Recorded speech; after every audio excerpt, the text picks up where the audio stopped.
The Cash-In is live on this Monday night, September 26, 2022. Good to have you along with us for the next 3 hours.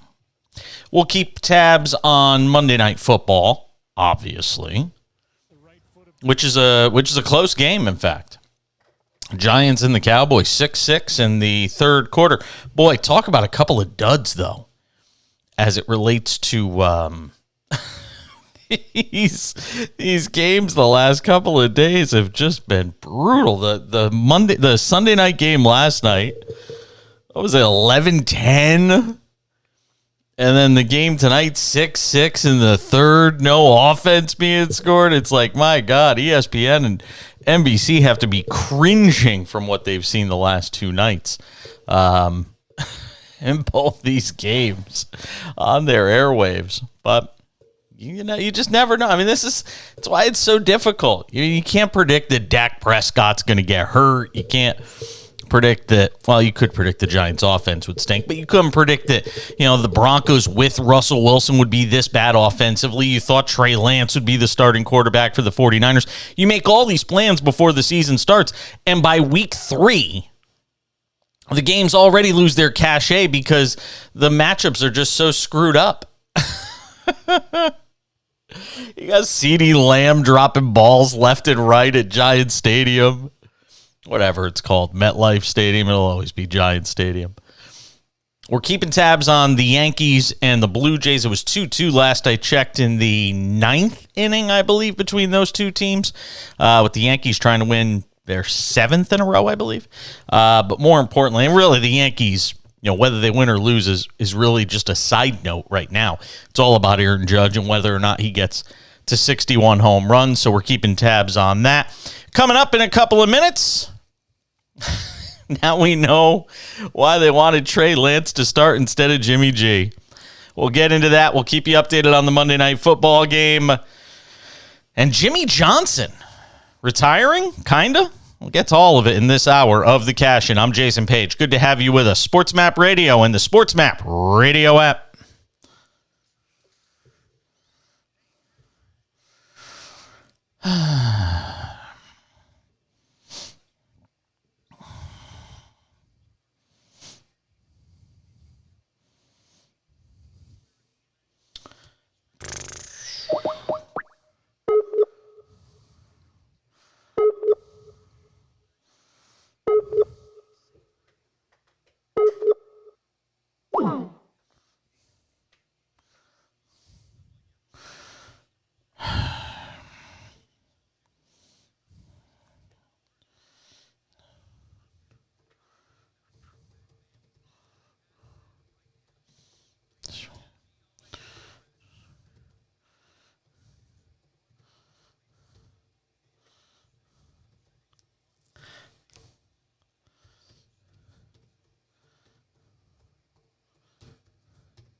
Let's see.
Rolling along, we are on this Monday night edition of the show.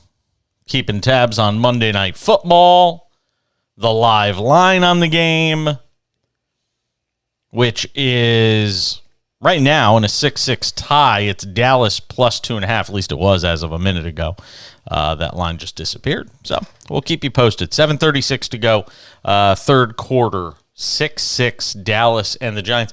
And really, Dallas has had a number of missed opportunities in this game. And as much as, I'd like to sit here and talk about, the fact that the Giants are hanging in there with the Cowboys and the game's tied and, the Giants could win this game and be 3-0. If you look at these two teams, Dallas is the better team. I don't think they're much better right now, but they've had some opportunities in this game and kind of thrown them away. So we're keeping track on that game as we continue to go. So last night, you saw exactly why the San Francisco 49ers, or as I like to call them, the Santa Clara 49ers, you saw exactly why the San Francisco 49ers just had given up on the idea of Jimmy Garoppolo. After this many years in the league, after so many games played in this league, after nearly leading this team to a Super Bowl, as close as he came, you got the impression, and they had the impression, that the closest they were going to get to Jimmy Garoppolo leading them to a touchdown was an overthrown long ball in the Super Bowl. And that was it. That was as close as they were going to get. And now you understand why. Watching that game last night against a Denver Bronco offense that until the very end of the game could not move the ball at all. That you're talking about a situation where, the 49ers, and I get it, Denver's defense is good, and I think they'll be good all year, and they've managed to keep them in a lot of games, and they will throughout the year. But right now, through 3 games, Denver's not a contender. You have got to be better offensively. But neither are the 49ers as long as Jimmy Garoppolo is the starting quarterback. And I don't mean contender to make the playoffs, even win a game or two in the playoffs, because we know Jimmy G can do that. But if you're talking about the 49ers as a Super Bowl contender, which some people will try to argue they are, even with Jimmy G, they are not. When was the last time you saw Tom Brady step out of the back of the end zone? When was the last time you saw Tom Brady make the mistakes that you see Jimmy Garoppolo make on a yearly basis? Not once in a while. On a weekly basis. Not once in a while. Even Tom Brady at 45 with slower, fast twitch. Even he doesn't make some of the mistakes you see Jimmy G make. When do you see Aaron Rodgers make those mistakes? Talk about the elite top-line quarterbacks in this game. Jimmy G's not one of them. And you could win a Super Bowl even with a second-tier quarterback. I mean, face it, Eli Manning, who probably will wind up in the Hall of Fame, he's got 2 Super Bowls, was not a top-of-the-league quarterback. He was not the elite of the elite. You never talked about him with Brady and the other Manning, that being Peyton. You never talked about him with those guys and Rodgers and Favre when Favre was at his top of his game in the league. You never talked about these guys in the same category as Eli Manning. Eli Manning was always a category down, but you still won 2 Super Bowls with him. You still managed. So you can win with those types of quarterbacks. But I simply don't see it in Jimmy G. I do not see a guy, and I don't know how to describe it. I don't want to say he doesn't take the game seriously. And if I say he lacks the mental capacity, I don't think people are going to understand what that means. I don't think he's dumb. But sometimes I think he's a half a second too late. And let's be honest about the position. It is, without question, in the NFL, the most important position on the field where decision-making can really decide everything. I mean, go look at the trouble with the New York Giants. Now, Daniel Jones is a decent quarterback, but he doesn't make great decisions. Even if the Giants win tonight, and they just got a touchdown and an extra point from touchdown run from Saquon Barkley and an extra point, they're up 13-6 on the Cowboys. Even if the Giants win, you know the Giants aren't winning anything with Daniel Jones as their starting quarterback. You know that by now. Even at 3-0, you know that about the Giants. They'll be 3-0. The Eagles will be 3-0. And everybody knows if you compare those two teams, they're both 3-0, but they're not the same. And you can watch Jimmy G. The 49ers got a win last week. And they're 1-2. And look, they'll win their share of games. And they'll be in the mix for a playoff spot. And maybe they'll even get in. And people will say they're dangerous. Because they are so good defensively. And from a defensive standpoint, it is a Super Bowl caliber team. But you got to be able to score. And he put up an anemic performance last night. And you get a win for Denver on a night where they don't deserve it. And I don't care what their record is. That team's got massive issues. And everybody's going to try and point to that last touchdown where Denver's able to get a lead. They missed the 2-point conversion, but they got a lead. Everybody's going to want to point to that game and make some argument that that is the turning point, that one drive from Russell Wilson. And who knows? Maybe it will be. Maybe they can look at that film and dissect it in such a way and say, this is our identity, this is who we are. And you saw Russell Wilson making plays with his legs and able to make some throws and them able to run the football when it counted deep in the red zone. But Denver's got issues offensively that they've got to resolve. And I don't know if one drive solves that. But I'm done now at this point. I am ready to... The die has been cast. It was already cast for the 49ers. I was willing to think, you know what? Maybe Jimmy G can still win a Super Bowl with the 49ers. Maybe there's something magical happening here. Everything happens for a reason. Trey Lance goes down a terrible injury. You feel for the kid. But here's Jimmy G, who signed this last-second contract and winds up back with the 49ers when you never even expected him to be there. And he's backing up Trey Lance, and now he's got another opportunity. And then I watched last night, I'm like, but for what? And maybe those guys in the locker room like Jimmy G. And we always hear, oh, they love Jimmy G. But there's no way after watching that game last night, after watching the tape, those guys all, anybody who played with them over the last couple of years, they all had to have the realization, oh, yeah, that's what we remember about Jimmy G. Yeah, he's a nice guy. Yeah, we like him. But can we win with him? Give me some truth serum, and I think you find out you know what the answer is. Starts with an N, ends with an O. You like them, but you can't win with them. And that's why this is simply a marriage of convenience between the 49ers and Jimmy Garoppolo for the 2022 season and nothing more. And why Trey Lance will be the starting quarterback week 1 next year, assuming he's healthy. You got a thought on it? 800-224-2004. 800-224-2004. You can also tweet at me at the back page. Hit me up on Twitter at the back page. And also, if you're not following me, make sure to follow me and send me a note. You'll be entered to win in our Wednesday giveaways that we do every Wednesday. We give away something. Been giving away boxes of baseball cards, football cards too. Let me know what you think. Am I being too harsh? This isn't just about last night. But last night was that reminder. You know, it's like you broke up. It's like you broke up with your girlfriend or your boyfriend. And you had some separation and you had some time apart. And you said, you know what? We looked around.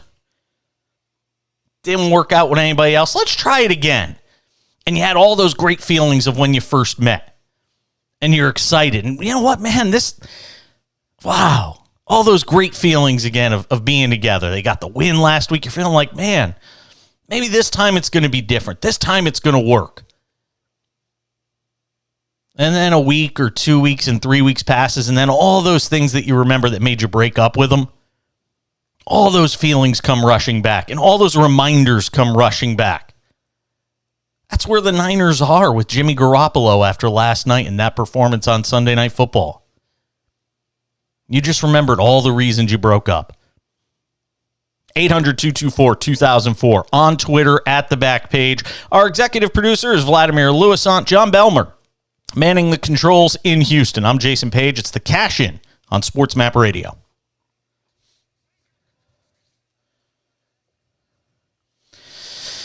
He will be.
Well, just like that, the Cowboys have tied the Giants at 13. Late third quarter Monday Night Football. Oh, look, here comes Aaron Judge for the Yankees at runners on first and second. And there's, 1 out, something like that. Maybe 2 outs. I'm not sure. 2 outs. Producer Vlad says 2 outs. Executive producer Vlad says 2 outs. So Yankees hold on. Yankees Blue Jays tied at 2. Pitching change in Toronto, and Judge coming up with runners on first and second. Do you pitch around him with first and second? They're gonna walk him. I bet you they're bringing a lefty. They're gonna walk him and pitch to Rizzo. Well, Rizzo, it always makes me laugh when teams go lefty on lefty with Rizzo because he actually hits lefties better throughout his career. So that's kind of counterproductive. But I'm kind of interested to see here because if you put him on, now you put the go-ahead run at third. And this is a huge game for Toronto, huge series for Toronto. If the Yankees continue winning, Toronto can find themselves out of the postseason if they get swept in this series. Like that's how crazy this wild card is with the 3 teams that are in there all bunched up right now. But Toronto's good, Jason. Toronto is good because Baltimore has to play the Yankees next. No, I get it. But I think the team that's going to make it is Tampa because they're done with the Yankees. Well, Tampa's probably going to get in. That I haven't really doubted. And it'll be interesting to see where the Yankees are when they play Baltimore. I'm not going to lie to you. I'm hoping for Baltimore. I would love to see them get in because like I said, nobody they're way ahead of schedule. They're like a year and a half ahead of schedule from where they're supposed to be, but we'll see. It's a huge series for Toronto, though. 2-2, and there's so little baseball tonight. And one of the games is the Orioles, who lead the Red Sox 6-5 in Boston. Only the top of the 5th. I believe there was some weather issues there. But every game right now must win for Baltimore. Every game must win. Cedric Mullins with a home run for them. So 13-13. Frankly, you and I were talking during the break about this Dallas Giants game. So here's where we are as far as Dallas and the Giants is concerned. Looks like they're going to pitch to Aaron Judge, by the way. I haven't seen them hold up the 4. So, there it is. Just as I said it, they're walking Judge. Oh, man, that's funny. Just as I said it. Making a pitching change to pitch to him. Doing a pitching change to walk him. That way you say you face 3 batters. Yeah, that's actually see, now that's interesting. That shouldn't count. It's a great idea. It's actually it's a stroke of genius to do that because it does give you one of the 3 batters that you have to face. Boy, you load the bases for Rizzo, who's got a career high in home runs this year. And this is where Rizzo's got to make you pay. I wanted to talk about Monday Night Football in this segment. Now I'm just enamored with the whole Giants, with the Yankees Blue Jays game. So 13-13. What'd you say the line was? The total on this was 38.5 Cowboys. That was what it was before the game. They just showed Aaron Judge's mom shaking her head in disappointment at the Blue Jays. Of course. So 13-13, and quite honestly, the Cowboys should have another 7 on the board if CeeDee Lamb could catch a couple of balls in this game. My God. Not for nothing. And I heard Troy Aikman make the comment during the broadcast, well, you can go all season without seeing CeeDee Lamb drop a ball like that. And you know what? Game 1 last year against Tampa Bay, he did the same thing. So, I don't want to hear it. I don't want to hear it about CeeDee Lamb. The guy drops footballs, and he drops too many of them. He drops too many of them for a guy that's supposed to be as good as he is. Drops too many. Amari Cooper's catching all the passes that Jacoby Brissett is throwing. Yeah, sure is. Let Amari go. So anyway, Dallas and the Giants, 13-13. Right now, the live line on the game, according to FanDuel, 2.5 to Dallas, plus 2.5 to Dallas. The Giants minus 2.5. Dallas on the money line is plus 124. The Giants at minus 158. By the way, the strategy by the Blue Jays pays off. Rizzo grounds out, inning over. We go to the bottom of the 10th coming up. 2-2 game. So the Yankees unable to get a run across, and now if you're the Blue Jays, you bunt the runner over. First man up in the when you're tied going to the bottom of the inning in an extra innings game, the play is to bunt. and force the other team to bring the infield in. And especially playing on that artificial surface that they play in Toronto, I would definitely make the bunt, force the infield to come in, and you have a runner at third with one out. I mean, that's the play. And if you do anything other than that, I'd be shocked. And frankly, watching the way they're playing this game, I'd be surprised if the Blue Jays didn't do that in the bottom of the 10th. The total now, by the way, on the live betting for the Giants and the Cowboys is 37.5 at 13-13, fourth quarter about to start. Now see, I'm not telling anybody to go and run and bet this. I'd probably take the over. I'd probably take the over on that. But like I said, I'm not telling anybody to run and bet that. In fact, I wouldn't tell anybody to run and bet anything from me this week. I sucked. 1-3. Yeah, here's the reality though. I'm 1-3, and I go watch. I watched all of these games that I looked at and said to bet, and with the exception of the Packers and the Packers and the Buccaneers, and I said bet the over in that game, which was sort of a contrarian pick to what everybody else was saying. Other than that, I'll stick to everything I said. Because the Colts winning that game, I mean, the Chiefs had their opportunities. Oh, let's not even talk about that. Yeah, bungled opportunities. The Colts right now should be 0-2-1. No, 0-2-1 because they had a tie. So they should be 0-2-1. They get the tie. They should be 0-2-1. And but again, teams are going to make mistakes. And I know people are going to say, well, it's Patrick Mahomes' first interception of the season. If you've watched the first 3 games of the year, Patrick Mahomes could have a lot more than one interception. He's had a bunch of poorly thrown balls. I'm not saying tons, but he's had plenty of situations where teams just haven't come up with the interception. Let's not make it sound like he played perfect football the first 2 games and 3 quarters. He didn't. Did you see it's just the flag? I mean, Cowboys my God, the flag in the Cowboys Giants game. I mean, can you be any more poorly disciplined than the Dallas Cowboys? How does Mike McCarthy get to keep his job?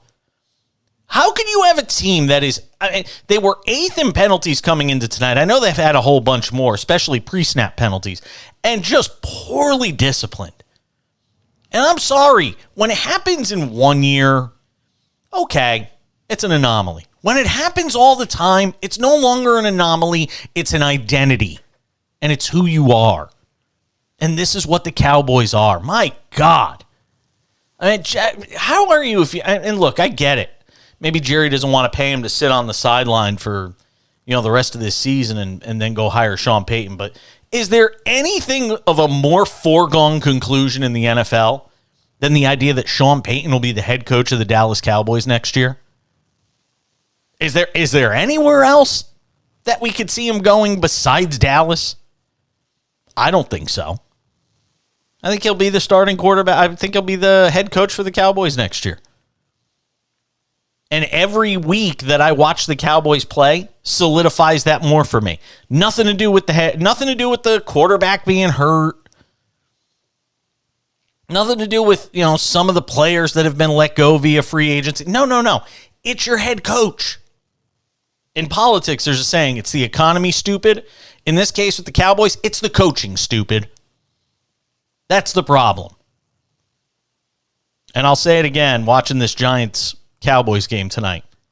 I don't care if they win. I don't care if they lose. And it pains me to say this because I've been rooting for them. The Giants are going nowhere with Daniel Jones as their starting quarterback. Not going anywhere. That's how we wrap up this segment. We'll talk a little NASCAR on the other side because Jimmy Johnson is retiring, kind of. Jerry Bonkowski will join us, NASCAR writer for Sports Illustrated. I'm Jason Page. It's the Cash In, Sports Map Radio, and the Sports Map Radio app. All right, I'm out. Can I be honest with you? I thought he was already retired, too. Who, Jimmy? Who you talking to? Talking to John Fulmer. John Belmer, sorry. I thought this was his last year. Now he's not retiring. He's pulling Ric Flair. Just retiring from full-time racing. Oh, that means he's going to race the big races. He's going to race the bucket list events. Which is what? Indy, Daytona, all of that? I would guess. He's pulling the Serena.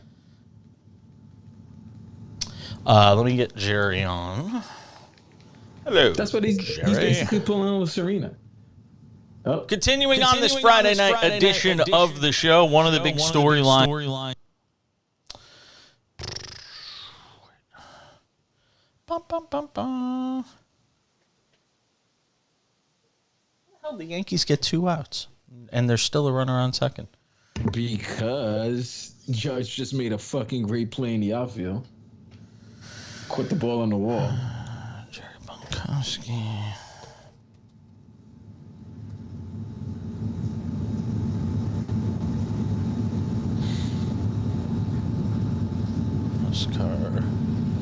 NASCAR writer.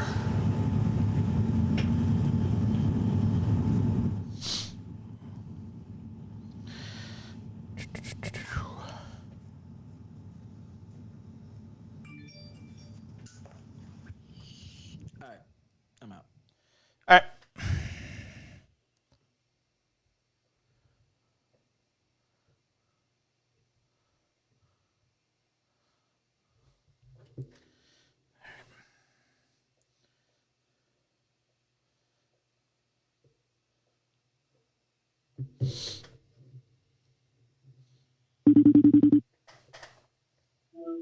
Whoops. Just hit the wrong button. Yeah, it's all right. Just did something. Hold on. What did I do here? What happened here? Nothing. I'm here. Hold on. I did something wrong here. I don't know what I'm doing wrong. Here we go. It's just audio. I don't need the video. Why is this not working? Hold on a second. I'm having a problem here trying to get on the FaceTime. Hold on. I don't need your video. There we go. Okay, there we go. Yeah, I don't need the video. I just need your audio anyway. Oh, okay. So you didn't have to do that. Audio. Okay. Yeah. Okay, how's that? Yeah, you're great. Okay, great. Let me close the door so the dogs don't hear me. Sure. Hold on. I hear the dogs. Hold on.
on the new show, Jason. I look forward to listening to you for a long, long time, and obviously hoping for success. But as far as Jimmy Johnson, this is one of those situations where, and I don't normally like to talk about my brethren in the media, but if one outlet says he's retiring, then the next outlet says he's retiring, and it becomes like a domino effect. Jimmy Johnson is not retiring. Let's make it very, very clear. Now, he did retire more or less from NASCAR after the 2020 season, rather. Now, he's been in IndyCar the last 2 years. He did the 12 of the 16 races in 2021. He did the entire 17-race schedule in 2022. Now, what he just announced today, in his statement, one of the first things I noticed was it was very, very vague. But he is going to be racing. It's just a matter of where he's going to be racing, how he's going to be racing, and how much he's going to be racing. He'll probably still do some IndyCar races. He may actually even come back for one or two off with NASCAR. He's also got IMSA on his plate potentially. He also has the World, the WEC series. What do they call it? I'm drawing a blank on it now. Endurance, the World Endurance Championship. That's he's thinking about that. There's a lot of different scenarios that he'd like to try. And then the biggest thing of all, and he's supposed to have a press conference tomorrow morning, a Zoom call we're all going to be on. He's thinking about doing the double, meaning that he will do the Indianapolis 500, and then in the evening he's going to fly to Charlotte and do the Coca-Cola 600. But that hasn't been done now in, my gosh, how long has it been? It's been probably about close to 20 years. I was going to say, it's been a long time. I'm trying to remember the last guy who did it. Actually, Kurt Busch did do it. I mean, what is it, 2013, I think it was, or 14, something like that. But, it's been a while. And Jimmy, one of his, he's always wanted to try different things and try to set different goals. And the double has definitely been one of the things he's been looking at. So, he's not retiring by any stretch. I mean, everybody that has in the headline that he's retiring, no, he's just taking a step back. He's going to start looking at some different things. He also has one other option, too, which I think is really kind of cool. Garage 56, which is a NASCAR initiative that would have him racing essentially a NASCAR sports car, if you will, out in Le Mans. I mean, that is just, everybody's talking about that as a possibility for next year. And, there's a lot of talk about who's going to be the driver. He's the perfect candidate for it. So there's a lot of things he's doing right now, or he hopes to do. And, we have not heard the last from Jimmy Johnson by any stretch. It almost feels, not to compare it to other sports, but, when Tiger Woods, before he had the car accident, you kind of looked at Tiger and said, yeah, you know what? He's probably just going to play, 7 or 8 events a year. He'll play the majors, and then he's going to play Jack Nicklaus's tournament. He'll play the Players Championship.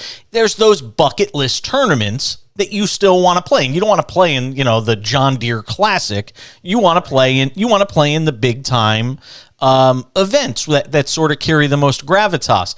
And I suspect we might see something like that with Serena Williams if she decides to continue playing, where, she'll play out here in Indian Wells, and she'll play the Grand Slams until she doesn't feel like it anymore. And Venus has kind of done the same thing, so to speak. Is that kind of what you're saying when it comes to Jimmy Johnson? Yeah, no question about it. He wants to hit the biggest of the biggest races, if you will. I mean, there's even a potential. I mean, this is a real big stretch, but there has been some talk about him potentially doing the Daytona 500 again. Would it be next year? Maybe. Could it be 2024? I'd say that'd be a more likely possibility if he does it at all. But he's talked about a number of different things. Maybe the NASCAR All-Star race. He could certainly be in there. He's even talked about maybe being in the Busch Clash, which is out in the LA Coliseum before the start of the season. There's talk about that. But, he also, like I said, he wants to do the IMSA series. That's only a 12-race series. Chip Ganassi has a team, so he's got a built-in car owner essentially right there. If he does go to Le Mans with the Garage D6 project, that is going to be huge for NASCAR. It's going to be huge news all around the world. So, I mean, Jimmy, Jimmy's Jimmy. He can afford to be very selective on what he wants to do. I mean, heck, if he wants to, he could race a dragster at the U.S. Nationals if he wants to do that. I mean, Tony Stewart's got a team. Maybe he could race for Tony. You never know. I mean, Jimmy's, really in a good place in his life right now. He's 46, 47 years old. He's done everything he needs to do and he can do. He's proven to himself he can race a full-time season in IndyCar. Now it's kind of time to let Jimmy do what Jimmy wants to do, and he's earned it. There's no question he's earned it. Where is his skill set at this point? I mean, are these ceremonial? And again, to compare it to other sports. Are these ceremonial appearances? I mean, is he still a threat in any race that he's in? Jimmy is so competitive, he's always a threat. The problem, though, is when you have a guy that's going to do, a one-off or a two-off, it's the equipment. It's the team that you're affiliated with. Now, if he does let's say a one-off or a two-off with Hendrick Motorsports, there is a rule in NASCAR. You can only have 4 cars in the NASCAR Cup Series in a race. So he might have to go to a satellite team, if you will, but with Hendrick backing, Hendrick, equipment and money. Okay, that's a possibility there. But I mean, I think that, excuse me, I think that he has a legitimate chance. Seriously, I mean this very seriously. He has a legitimate chance of doing well if he does do the double. I think that it'll motivate him to, not only try to, do very well in the Indy 500. Yeah, he had a horrible year in his first, or horrible time in his first try last year. He finished 28th in the Indy 500 earlier this year rather.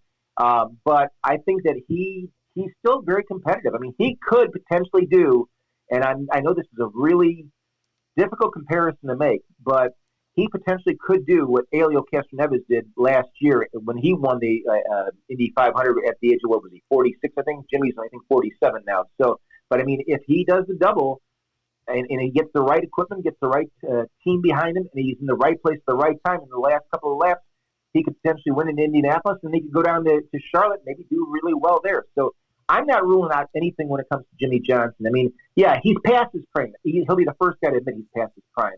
But, he doesn't want to go back and race to just be, race, 17 races or 36 races or what have you. I mean, the IMSA series, there may still be some attractiveness there to do 12 races because it's a shorter schedule. And, he could certainly bring a lot of attention to that series, which he could certainly use. So, again, I'm not going to rule out anything for Jimmy, but he has the ability to pick and choose what he wants to do. And I think that, if you're going to name some of the bigger races in the various series, he's probably going to wind up being in some of those.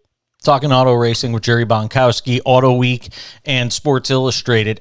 Jerry, before I let you go, why hasn't NASCAR punished William Byron yet for intentionally going after Denny Hamlin in Texas? Good question. The big thing is usually penalties come out on Tuesdays or Wednesdays. So I think this is a kind of a work in progress. I think we will see some kind of a penalty come out tomorrow or Wednesday.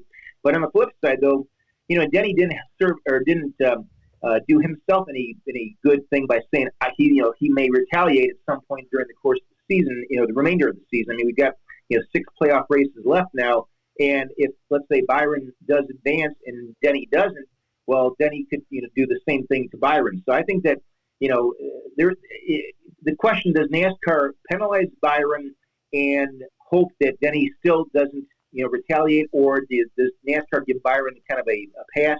It's a tough call for NASCAR to make. Personally, I think they're going to let Byron go because it was under caution.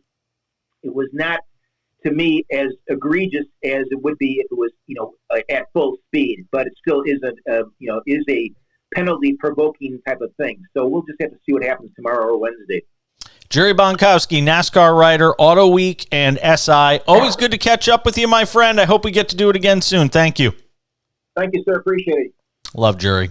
One of my, and not just a longtime writer for NASCAR. He's one of my longtime friends, to be fully transparent. I've known Jerry going back almost 20 years to when I worked over at Sirius XM, and have talked to him for years, and he is one of the best and really knows everything that's going on throughout the world of NASCAR. So, just as you would expect, CeeDee Lamb drops the easy ones and then catches the tough ones. He makes a great touchdown catch to give the Cowboys a 20-13 lead, 8:30 to go, fourth quarter, out at MetLife Stadium in Monday Night Football. Cowboys on top of the Giants. Giants had their opportunity. They were up 13-6. Cowboys have scored the last 14 to take a 20-13 lead. And now look, if you want to talk to me about, your assessment of Daniel Jones isn't fair, here's the opportunity. You're down 7 at home. You got 8.5 minutes left. You're going to get the ball at the 30. Go out there and put together a touchdown scoring drive, get this game tied, and make me believe. And you've been waiting for that sort of moment from Daniel Jones. Getting down the field and getting a late field goal from Graham Gano, yeah, that's great. I want to see my star quarterback, the future of my franchise, the guy that we're going to have to decide on after this year whether or not he is our future quarterback. I want to see him make these plays now. This is where you have to do it if you're Daniel Jones. Now, 2-0 is a nice start, but 3-0 with a win over your division rival on Monday Night Football, where you drove the team down the field, got them into a position to win, that's the stuff people will be talking about tomorrow. But I haven't seen anything from Daniel Jones in his career that tells me he can do this. I hope I'm wrong. Just made a great throw there. And it was dropped by one of his receivers. And this is why sometimes you just can't account. As much as you sit there and talk about what a quarterback has to do in a big spot. And you had a situation where he made a perfect throw. And his receiver just dropped it out at midfield. And so sometimes those are the breaks, unfortunately. I mean, Cooper Rush had that happen earlier tonight with CeeDee Lamb. But Lamb picked him up big here in a late spot to give the Cowboys a 20-13 lead. All right, we'll keep tabs on this. We'll come back, wrap up this hour of the Cash In. I'm Jason Page at Sports Map Radio. You a NASCAR fan, John? Okay.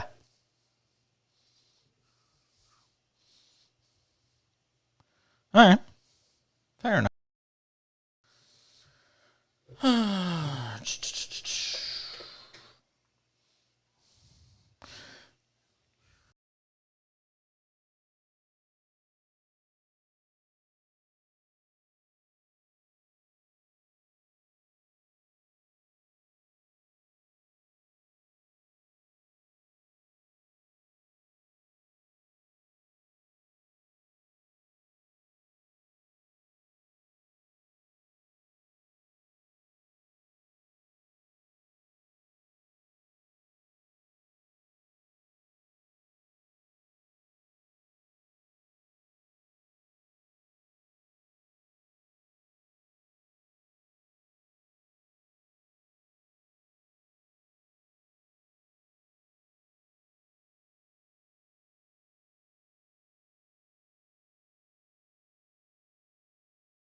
Oh, God.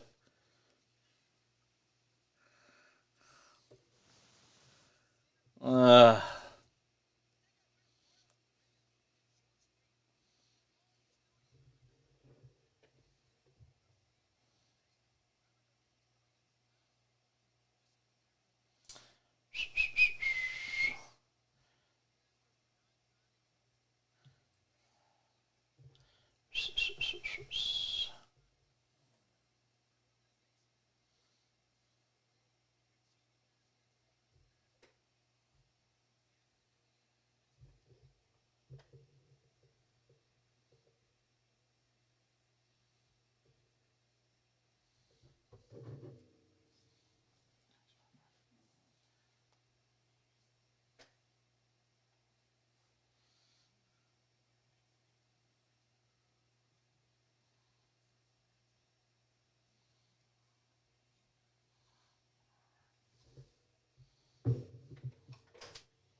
Getting set to put the wraps on hour number 1.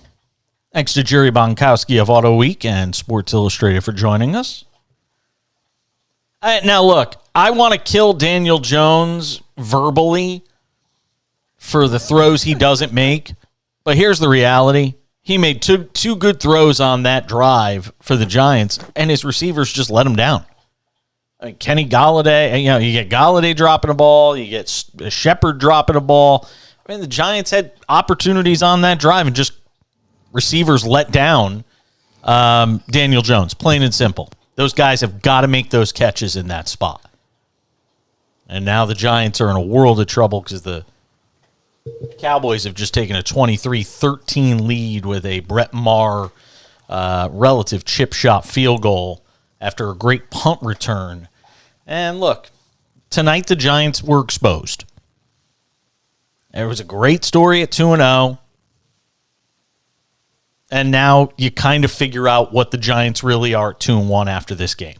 They couldn't beat the Giants. They couldn't beat the Giants with Cooper Rush at quarterback. They couldn't beat the Cowboys with Cooper Rush. But Couldn't beat the Cowboys with Cooper Rush. But here's the question, man. It's 3 weeks. Do we really know what these teams are?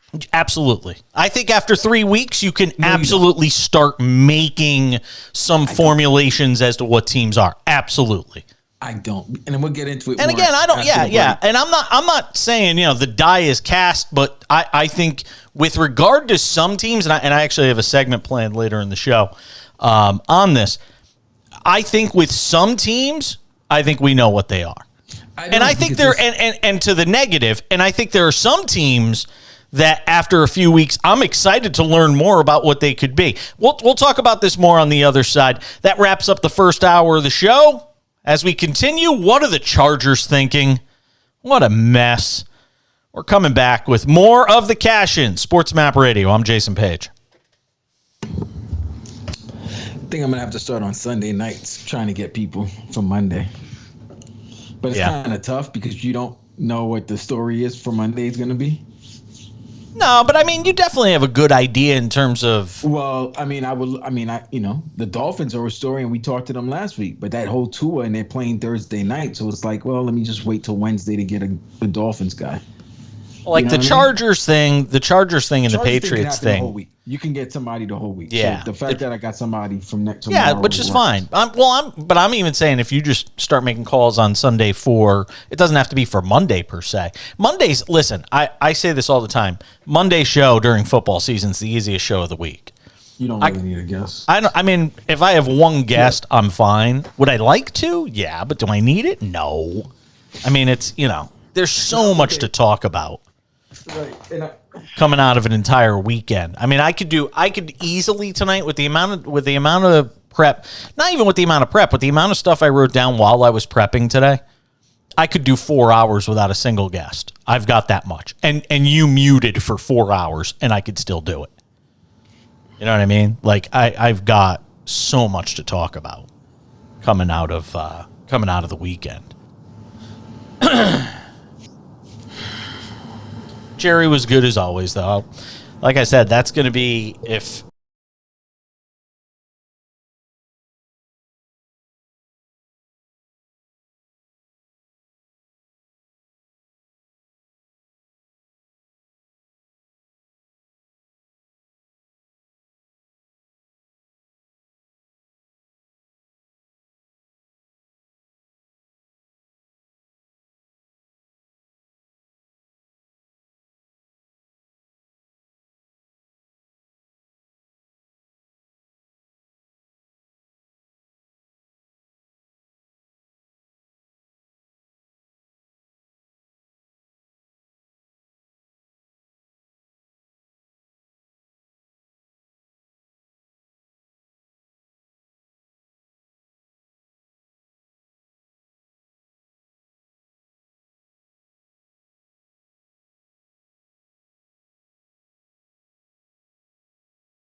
Yes, we're doing it. Second hour.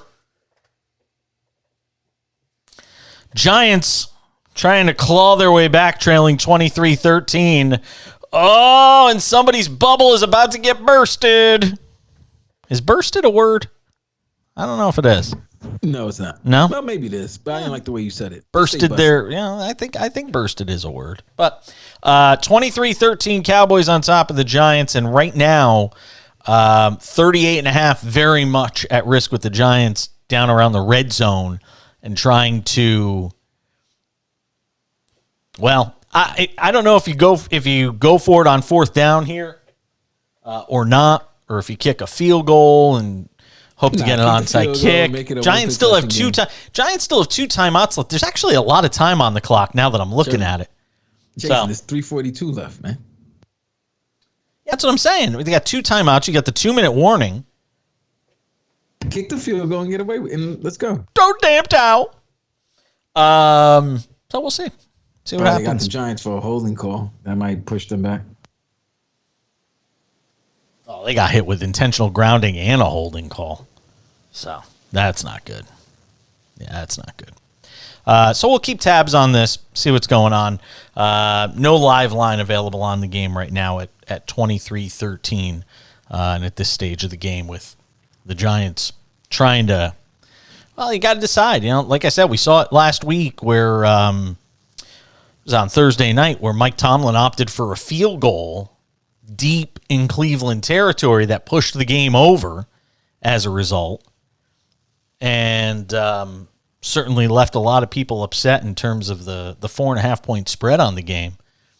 I mean, look, these guys don't care. That's not what they're worried about. But we'll see what happens here in the final couple of minutes of this Giants-Cowboys game. But again, the one thing I come away with is the Giants, pretenders. We're going to do a little contender-pretender a little later on. In this hour, what are the Chargers thinking? We'll try and figure that out. Frightening story involving Myles Garrett to talk about.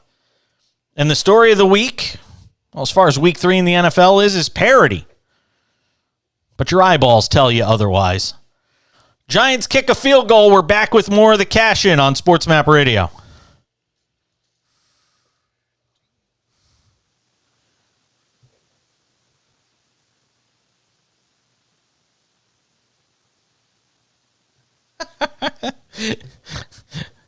See what happened when the Giants guy kicked the field goal? His own teammate stepped on his foot. And he just fell backwards. Looked like he got shot. It sucks. Those are cleats too, man. Those things are brutal. Bro, they go right through your yeah. They easily go right through your sneakers. That sucks. If it hits flesh, yeah, you're out for a little. Well, that pushes it over. Wow, here's what's crazy, though. I mean, I get the fact that it's the Giants. See, this is a sucker bet, and I would be the sucker. You know what the live line is on the Giants right now? I would totally be a sucker for this. They're 1,060 on the money line. I ain't lying to you, man. I'm throwing 100 on that if I got it. I mean, you don't have to go onside. Cooper Rush is the quarterback. You know the Cowboys are going to play it conservatively. Giants are going to get the football back. I promise you, the Giants are going to get the football back here with time. And then you take your chances. But plus 1,060 on the friggin' live betting line right now, on the money line? Oh, my God. It's a good thing gambling isn't legal in California, let me tell you. Oh, my God. I'd be going after this hard right now. I mean, even if it was... If you threw a 50 on it. Go ahead. 1,060 on the money line? Oh, now it's up to plus 1,100. Oh, my God. God. Can't take it. Oh, wait. And Shang's not even here. He's in North Carolina. He's in Virginia. Oh, he's in Virginia? I think he's somewhere in the South. He's in a state where it's legal. Ain't that a bitch? Isn't that amazing? He's at a state where it's illegal, but he doesn't care about that. No, not at all. Oh, Guarantee you the Giants get the football back with time.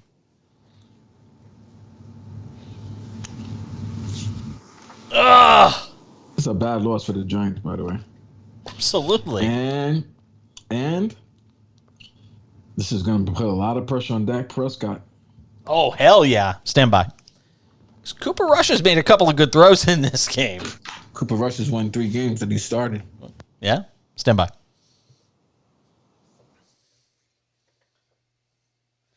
Oh, I was fiending during the break. Fiending!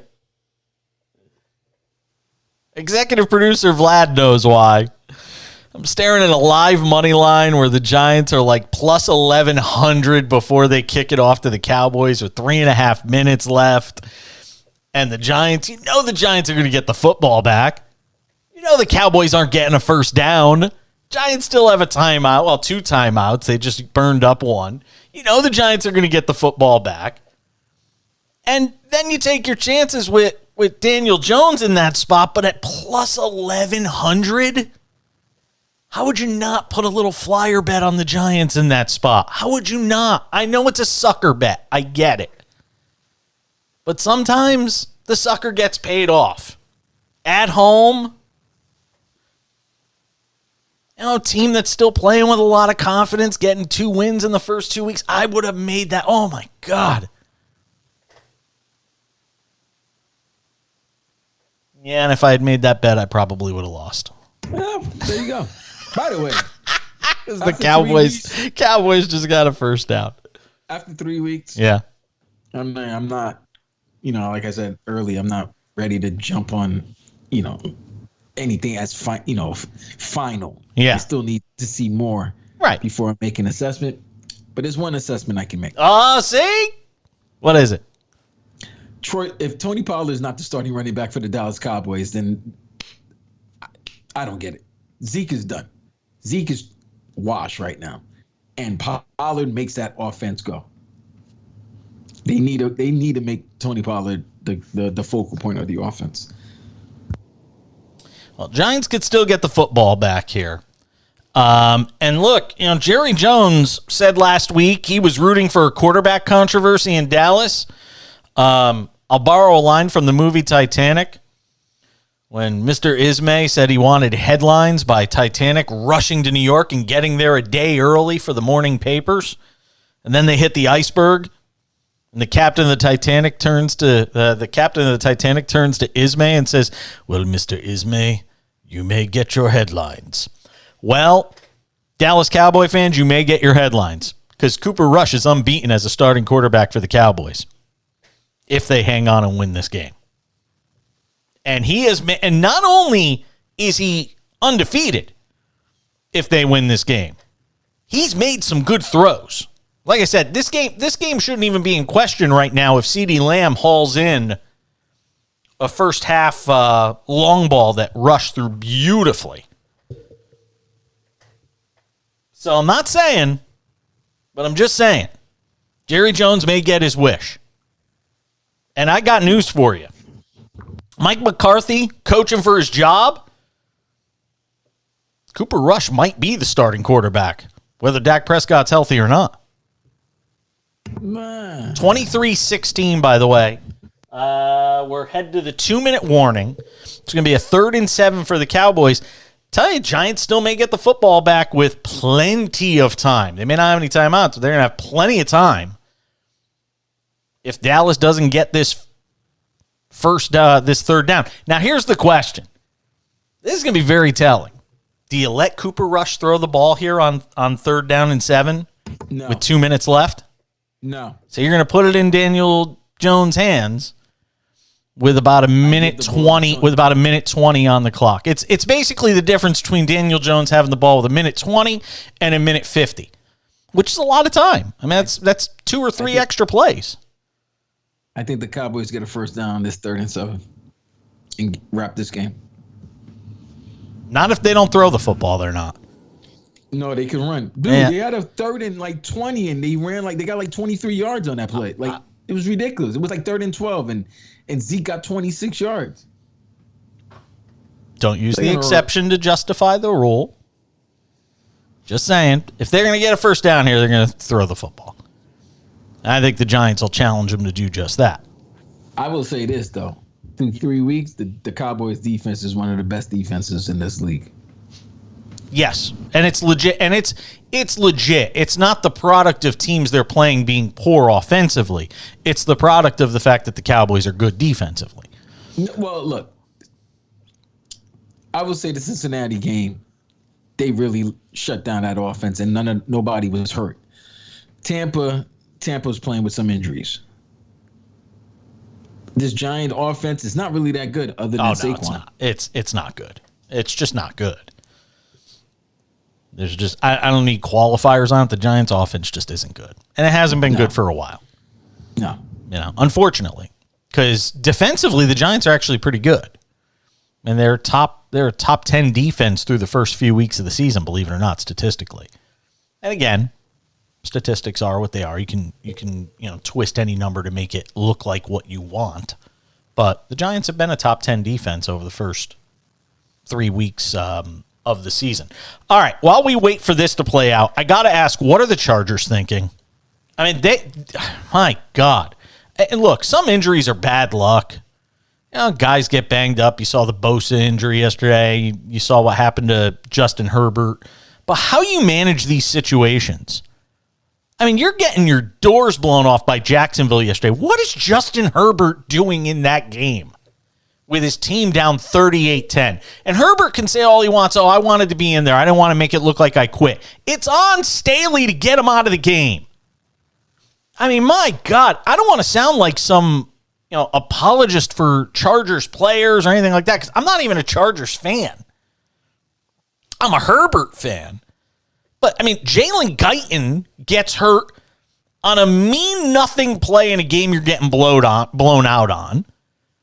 Tore his ACL. I mean, what are you doing in terms of managing your roster?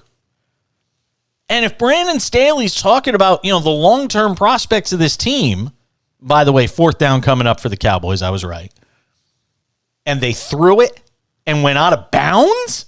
Is that possible? Oh, my God. Your receiver winds up out of bounds in that spot? How badly? Forget it. I can't. I just can't. I don't know why he jumped. But he jumped and got tackled and landed on his feet and then got pushed out. Oh, my God. The Cowboys are if the Giants come back and tie this game, I give you credit. You called it a minute 50, and they're punting the ball with a minute 50. And you know what the worst part is, Vlad?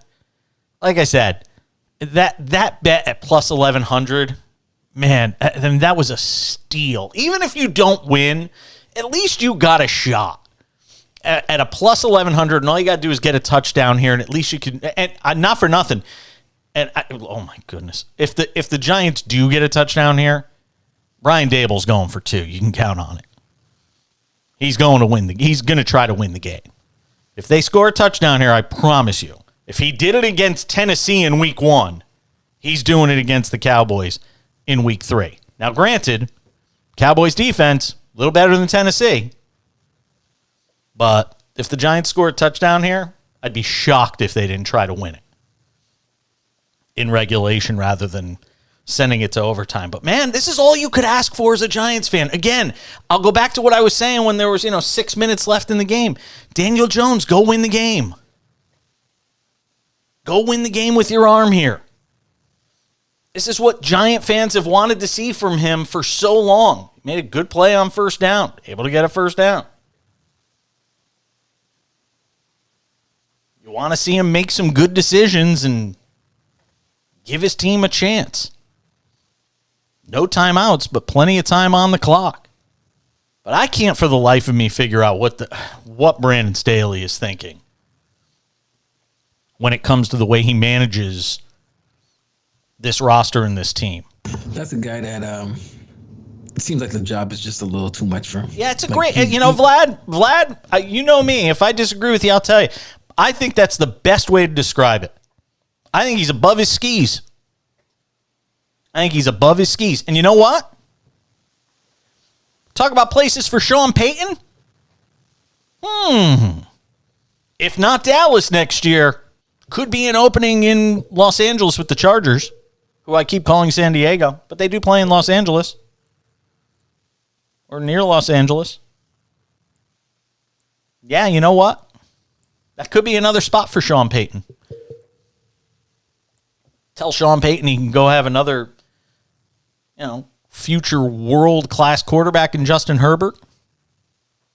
That'll put some wind in your sails if you're Sean Payton. Tell him he's got a shot at that.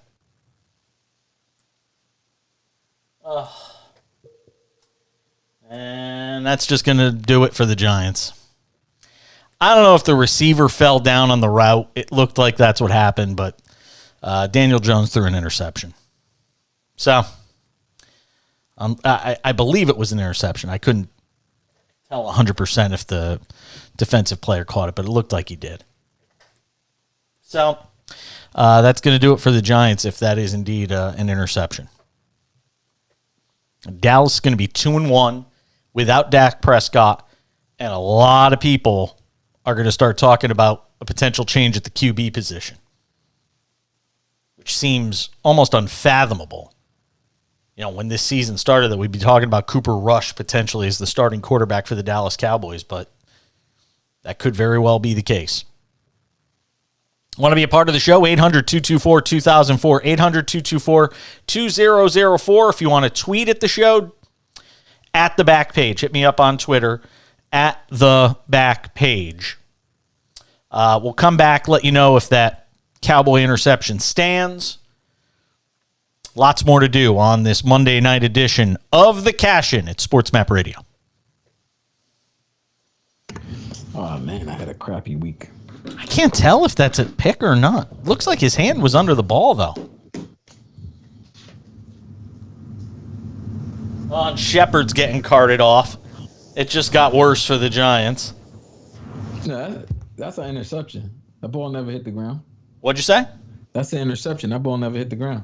Yeah, it's an interception. Shepard's getting carted off. Well, I guess the Giants lost. They lose Shepard. Unreal.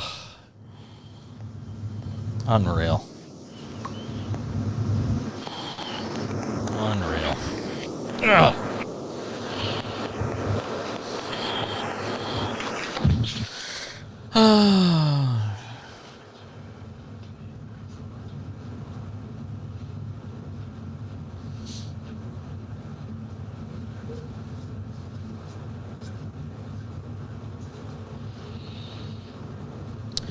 Baltimore's going to win. That's a final. 11-8 in the 7th. My boy Gunnar Henderson has had a rough... Oh, he had a hit tonight. There you go. Home run? Yeah. Home run for Gunnar Henderson tonight.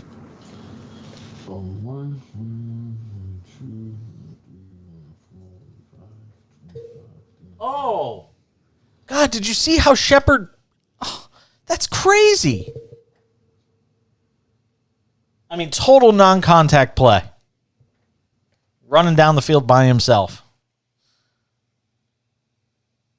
Oh, and it was his knee. Oh, God. It's like ACL, MCL sort of thing. That's it. Ball game.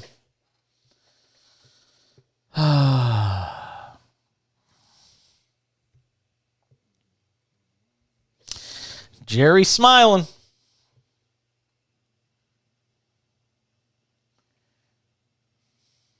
All smiles from Jerry.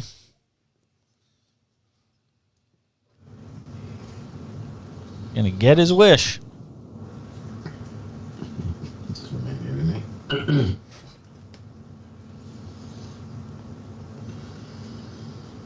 Gonna get his wish.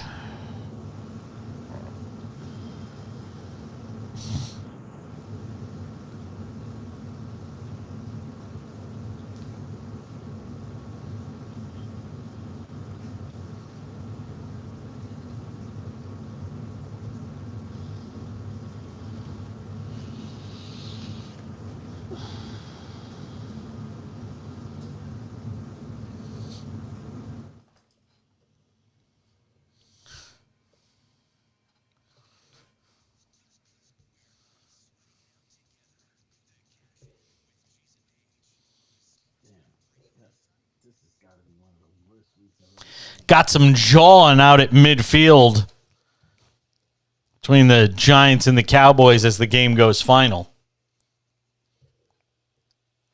Notice there's no refs in there. They just all said, we're out of here, man. You guys figure it out. Cowboys beat the Giants 23-16. And look, I mean, there are so many teams, and one of the big stories of this week is parity, and we'll get to that coming up in the next segment. But not all of these records are the same. Yeah, the wins and losses and the numbers may look the same, but the visual evidence that we've seen on the field over the first 3 weeks of the season is just not the same. And your eyeballs can tell you that what you're seeing in some cases is not what's actually happening. And there's just too many examples that I think we can point to. Because I know a lot of people are going to want to say, well, see, this just shows league of parity. There's 2 unbeaten teams now, something like that. League of parity. Nah, not really. You still got your tiers. You've still got your tiers and, where you're going to put some teams. The AFC is just stacked, though. That's the one thing I do come away with, is just how good the AFC is. Especially after watching the Dolphins this weekend. We haven't even gotten to the Dolphins and the Bills. Man, could I see them play in Buffalo, and then could I see them play in the postseason? I want to see them play 7 times against each other. How much fun was that game? Miami earned a victory, but let me see them play against Buffalo fully loaded. I get it. I get it, but you know what? You play the games with the players that are on the field, and that's all you can do. You do. But if you lose 5 starters, man. I get it, but you can only play who you're playing. I understand that. So they won the game. They're 3-0. They earned it. They did. They earned that. They absolutely did. And you know what? We'll see what happens. And Buffalo will get another shot at them. I mean, health is part of the problem. I mean, look, we talked about health with the Chargers. I mean, the Chargers are decimated by injuries 3 weeks into the season. And it goes on and on with a lot of teams in this league. So, congratulations to the Dolphins, though. I hate using those terms, statement wins and all that stuff, but it certainly is one of those games that tells you, the Tua era of Dolphins football is here, and it's here to stay. I don't think there's any questioning that now. Remember all the conversation about Tua when can he throw the deep ball? Well, go look at his numbers on the deep ball. They don't lie. Again, if it happens 1 game, okay, 2 games. Now you've got a trend of the guy being able to throw the deep ball. He showed you guttiness yesterday. He came back after taking a shot. Everybody thought he had a concussion, said he just hurt his back. I mean, you're opening some eyes in Miami right now if you're the Dolphins. Scary today. Did you see this story? Man, it could only happen to the Cleveland Browns. I can't believe Myles Garrett survived this car wreck he was in on Monday. Single car accident. He and a passenger reportedly transported to a nearby hospital with non-life-threatening injuries.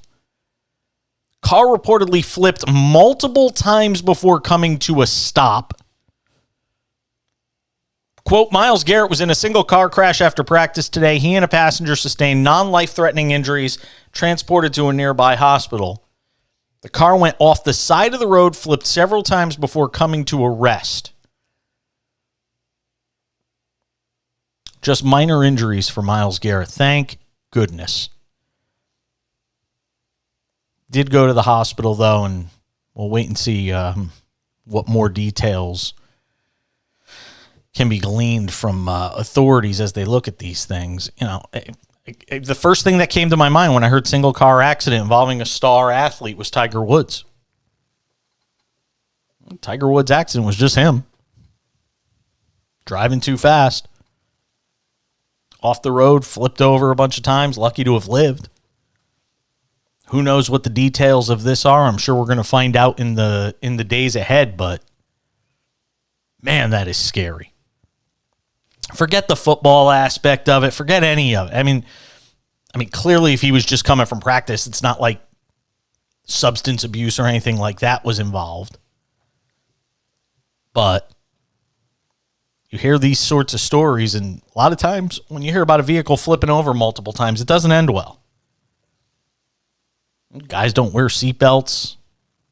People take for granted that they could survive these things with all the airbags and the technology in cars today. They practically drive themselves. I was just talking about this the other day with my partner. We were in the car. With lane assist, adaptive cruise, I could take my hands off the steering wheel. If I start drifting, the car pulls me back to the middle of the lane. I get too close to a car, the car steps on the brakes. I mean, they practically drive themselves. Sometimes you take that for granted when you're behind the wheel, and it's easy for an accident to happen if you just get complacent for 1 second. Man. Just glad to hear that Myles Garrett is going to be okay. I said I wanted to talk about the parity in the NFL. We'll do that coming up in about 7 minutes. The story of week 3 in the NFL that everybody wants to create, this story of parity, but there really isn't. There is still the class of the league. And I'll tell you who I think that is coming up in a few minutes, and we'll do a little contender-pretender as it relates to week 3 in the NFL, which is now concluded with the Cowboys at 2-1. Boy, how about the fact that the NFC East right now? How about this? I mean, you got the Eagles at 3-0 on paper, just strictly talking on paper here. When you look at the NFC East, you're like, wow, Eagles are 3-0, the Cowboys are 2-1, the Giants are 2-1. Now, we know 2 of those teams might be legit. Certainly one of them is. But I don't think anybody believes that 3 are after watching this game tonight and, again, watching Daniel Jones and this Giants offense over the years, which now loses Shepard at the end of the game to what looked like an ACL, MCL sort of injury. He blew out his knee on a non-contact play. Running down the field by himself, literally just jogging down the field by himself, and blew out his knee at the end of the game. On a play that wasn't even directed towards him or anything like that. So we'll get to that coming up. Contender, pretender. We'll do that in a few minutes here on the show. I got a few minutes here. Can I tell you why I love Greg Popovich? And I'm going to get to some NBA in the next hour because today was NBA Media Day around the league. So, you get all these NBA shows and showing the press conferences, and Kyrie Irving was up there making a fool of himself as usual. And Greg Popovich at Media Day today was just the greatest. Talking about the fact, everybody knows the Spurs aren't going to be good this year. I mean, they've made the playoffs for like a million straight years, and everybody knows the job that Greg Popovich has done. 22 straight playoff appearances. I mean, can you imagine that? How difficult that is to do? I mean, I don't even care about all the win totals, the 5 championships. 22 straight playoff appearances in this league. With the amount of turnover we see in this league, free agency, guys get hurt, 22 straight playoff appearances. And he's not in the Eastern Conference where it's for so many years it was a dumpster fire. 4 good teams and a bunch of bad ones. 22 straight playoff appearances. Well, he knows they're not going to be very good this year. Greg Popovich today, you ready for this? Vlad, you'll appreciate this. Pop said, I probably shouldn't say this, leaned into the microphone and said, nobody here, paused, should go to Vegas and bet on this team to win the championship. Pop being honest, Vegas has him as 1,000-1 to win an NBA title. We're coming back with more of the Cash In on Sports Map Radio and the Sports Map Radio app. Contender Pretender. It's next. Man, that Kawhi injury. against the Warriors was his last best opportunity. What'd you say? This was that Kawhi injury, the Petula injury was his last best chance. Yes. Yep. Zaza got under him. Yeah. Yeah. Yep. Jeez, this was one of the nastiest weeks in NFL history. If you won money this week, you are really good. Yeah, I would agree. Although I kind of regret not. I in the middle of the week, I think the day you weren't on when you were at Wu-Tang, when I was kind of going through the early lines on games, one of the ones I really liked was the Bengals, and I should have stuck with my guns on it. That was the pick. That was an easy pick. I'm gonna tell you, the Jets could have won that game easy. But it's, you knew the Bengals were going to bounce back. The Jets made mistakes. I get it, but that's because they're the Jets. Calm down. Well, let's be honest. No. They're not a good football team, Vlad. They are a good football team. Come on. Bro, I will say yes. They're not a good football team. They're going to be a good football team. Did you see them with their quarterback yet? That's it. That's when you keep on saying about, teams are letting you know. You can't say that because you haven't really seen their teams. I can't really call the Jets because I haven't seen their starting quarterback play yet. No, but Joe Flacco isn't exactly chopped liver shitty. either. He's shitty. I don't think he's shitty. He's shitty. I don't think he's that shitty. He's shitty. You might like Flacco. That's your. He's not that shitty. He's done. He's washed. Anything that we got from Flacco was last week. Right, and then when he wins another game, you'll say, well, anything we got for him was last week. He's done. That's it. That was his last game yesterday. Well, now Zach's going to get a chance to prove himself. They're not a good football team. I think they're better. But the funny thing is, I thought they were better than the Giants before the year started. The Giants just haven't played anybody. Oh, my God. I got to charge my phone soon.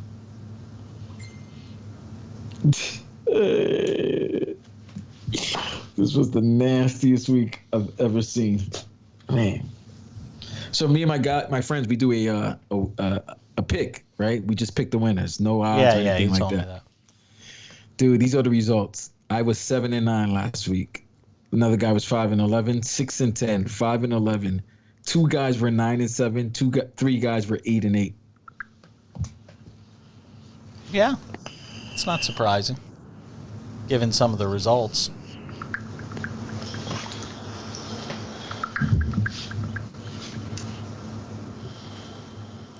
Baltimore putting a beating on the Red Sox. Stand by. Good tune.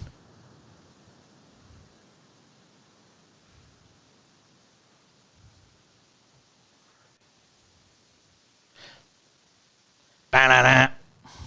Ba-da-da-da-da-da-da. Ba-da-da. Ba-da-da. I am Jason Page. Good to have you with us. Thank you, Chad Erickson, for the introduction and loaning us your voice, those dulcet tones. Cowboys beat the Giants 23-16. Honestly, the game shouldn't have been as close as it was if you ask my opinion, but nobody will. Look. Kudos to the Giants. They're 2-1. That's a better start than I think most people probably would have had them getting off to. I only had them as a 5 or 6 win team this year. They've already got 2 wins. But the reality is there is a deficit for them at the quarterback position. They're playing at a deficit. And I think there is enough of a body of work that I think the Giants know at this point they're going to have to go get a quarterback. Here's an interesting thought, by the way. And I'm not saying that, you know how I feel about Jimmy Garoppolo. I started the show talking about him today. Jimmy Garoppolo is a Giant next year? Absolutely. That was the rumor this year. Jimmy G is a Giant next year. Could make a lot of sense if he plays well enough and the 49ers still decide to go in a back to Trey Lance next year. I could see all he has to do is make the playoffs, Jerry. I'm Jason. Jerry. That's all. Hello, Jerry. I'm looking at Jerry Jones right now. I'm sorry. It's like looking at the Emperor.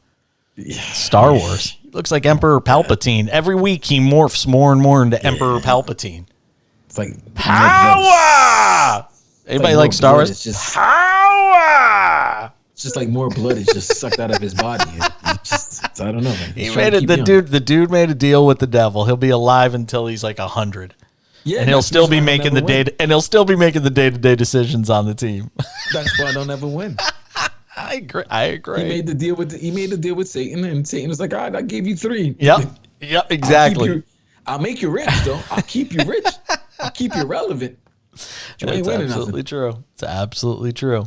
But yeah, I mean, look, if you're a Giants fan by now, you know what this team is, and you know what you got in terms of Daniel Jones. You're going to have to figure it out at quarterback next year. And I haven't looked, too deeply at the quarterback draft for next year. And, the Giants will probably be a middle of the road team now that they won a couple of games early in the year. They've got a pretty good defense. They'll probably be able to grind out 7 wins. And then you're going to have to figure out how to get a quarterback in there for next year. Because if Saquon plays the way that you've seen Saquon play early this season, and you get a sense that, all right, we can win with this Saquon Barkley in the backfield. He's 14 for 81 and a touchdown tonight, 4 catches, 45 yards. So he had 120 some odd yards from scrimmage. Then you figure out quickly, all right, we got to go get a quarterback. Got to probably get some help in the receiving game.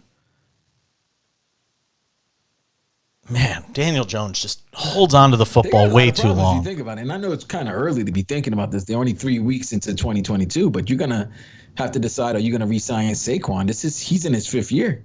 I agree. And I think they will, though. If he plays like this, if he could sustain this for an entire season, which, I think he can.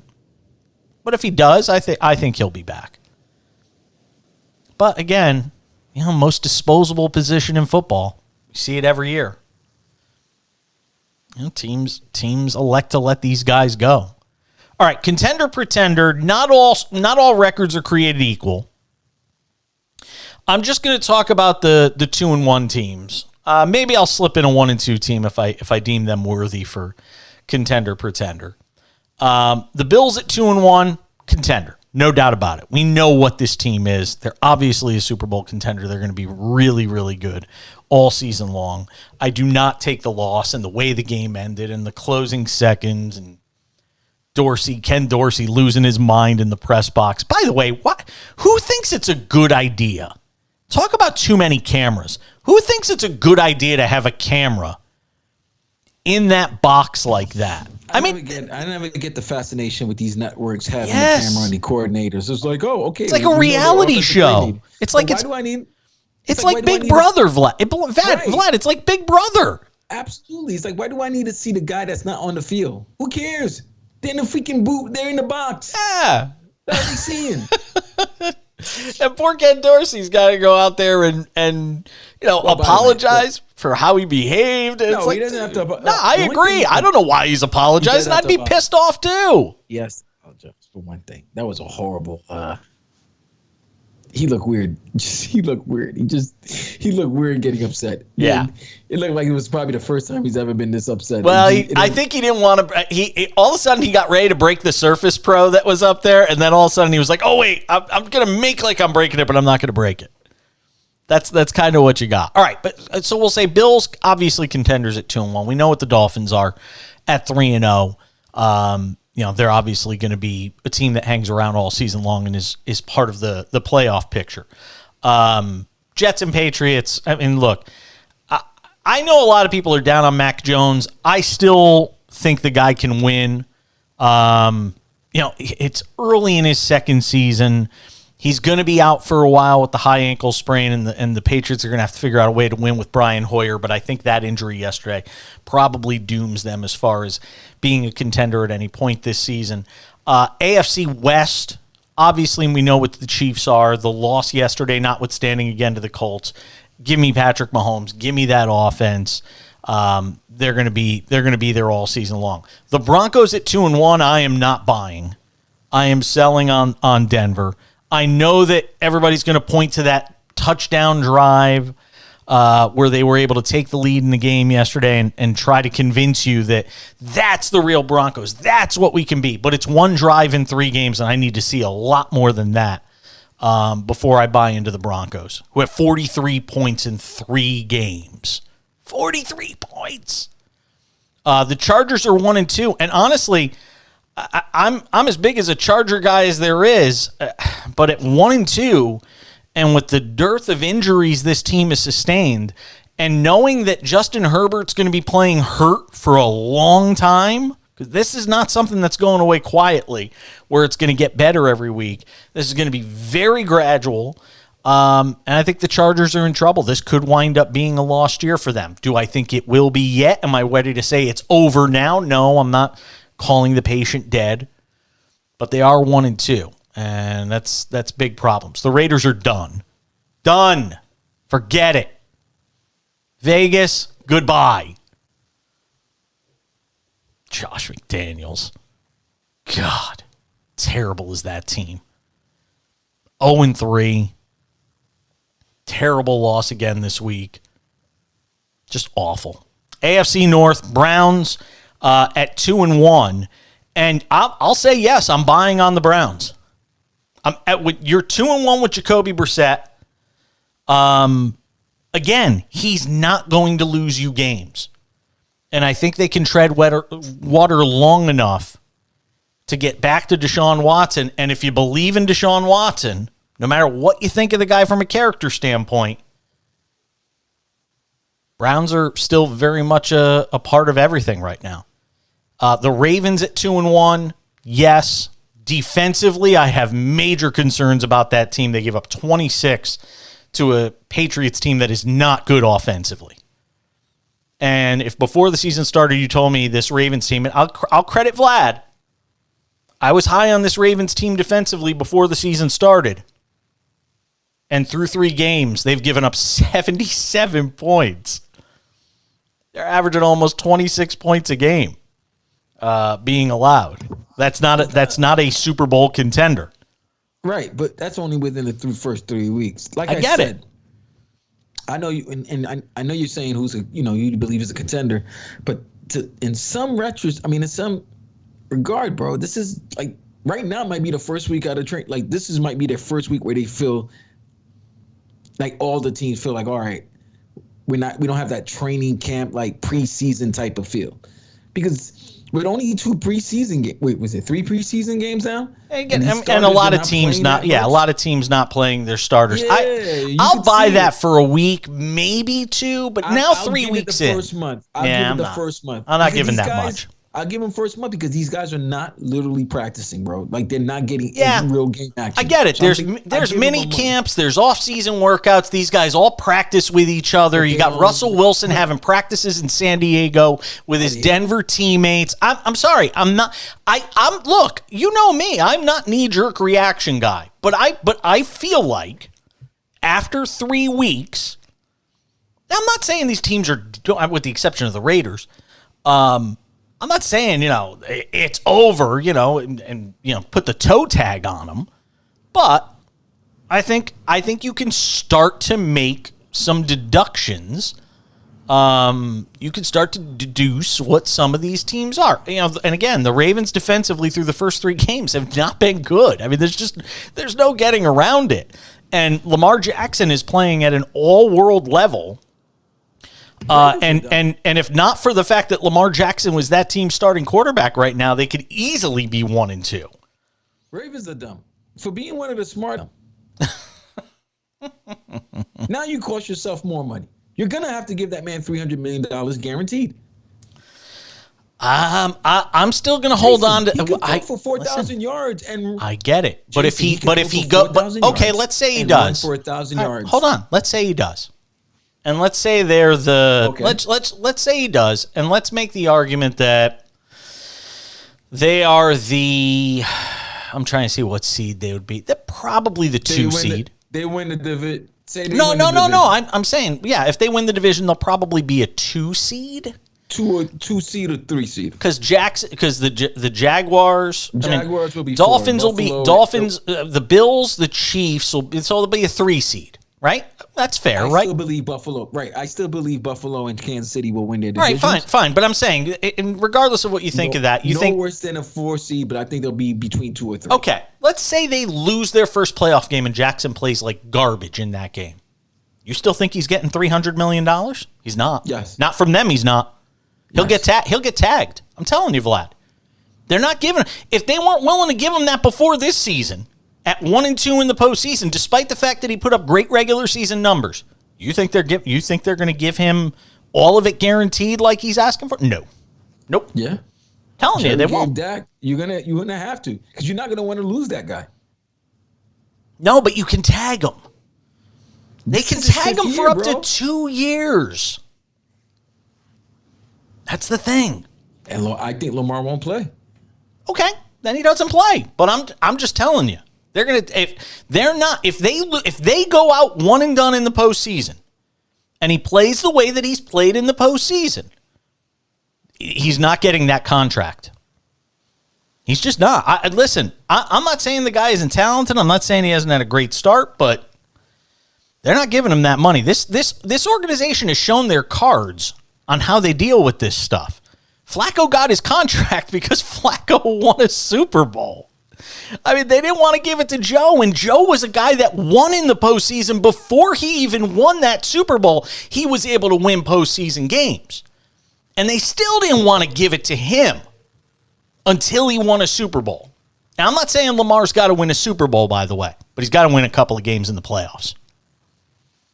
That's, again, just my opinion. None of us are mind readers, but that's just my opinion. He's been great through the first 3 weeks, though. I didn't get to finish Contender or Pretender. We'll do that coming up in a couple of minutes. Stick around. More of Contender Pretender, the AFC edition of it.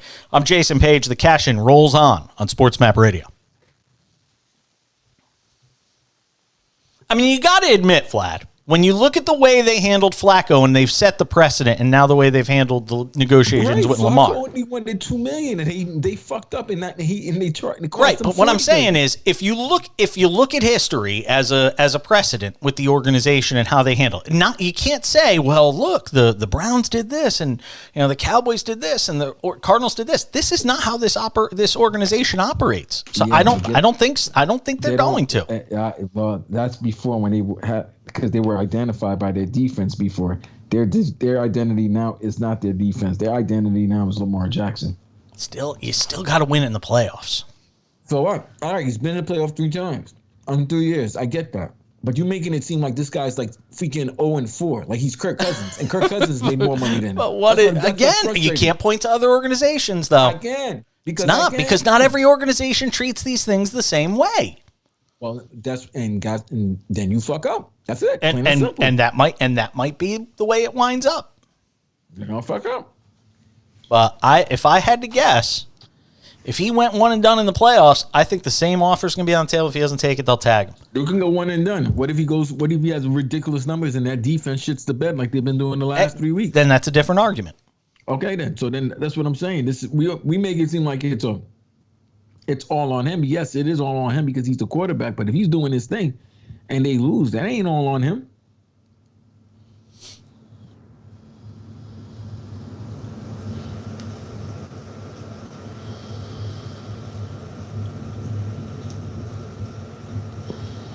I think he's going to wind up tagged, though. If I had to bet, I think that's the.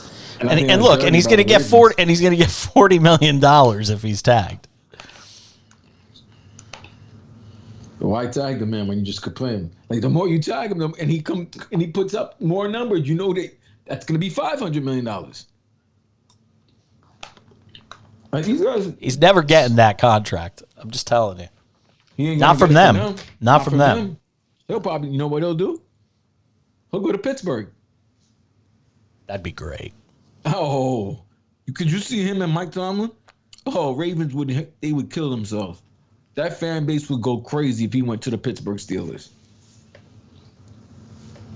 Yeah, man. Problem is they're gonna have to wait a couple of years to do it because, like I said, they will tag him for next year. So what? They got Kenny Pickett for a couple of years. Oh, I know. I'm not disagreeing. I'm just saying. When they realize he's not good. Dan Rooney always loved That's why it's called the Rooney Rule.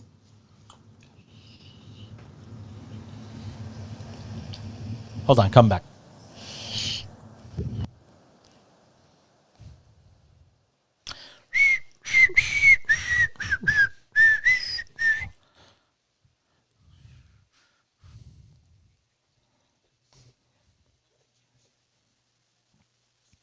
Let me tell you a completely meaningless fact that has nothing to do with sports that I learned this weekend.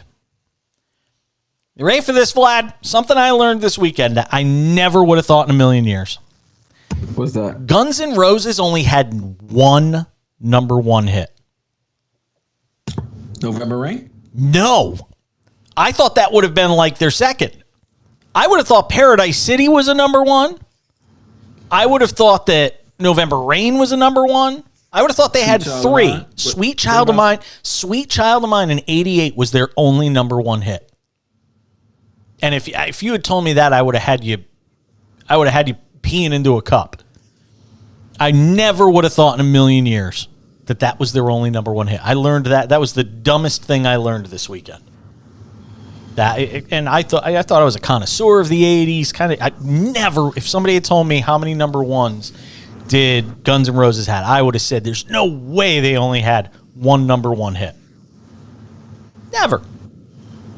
But and I'll tell you another funny one. You know what the number one hit was this year in last week in 1988? I again learned this listening to the radio. What are you?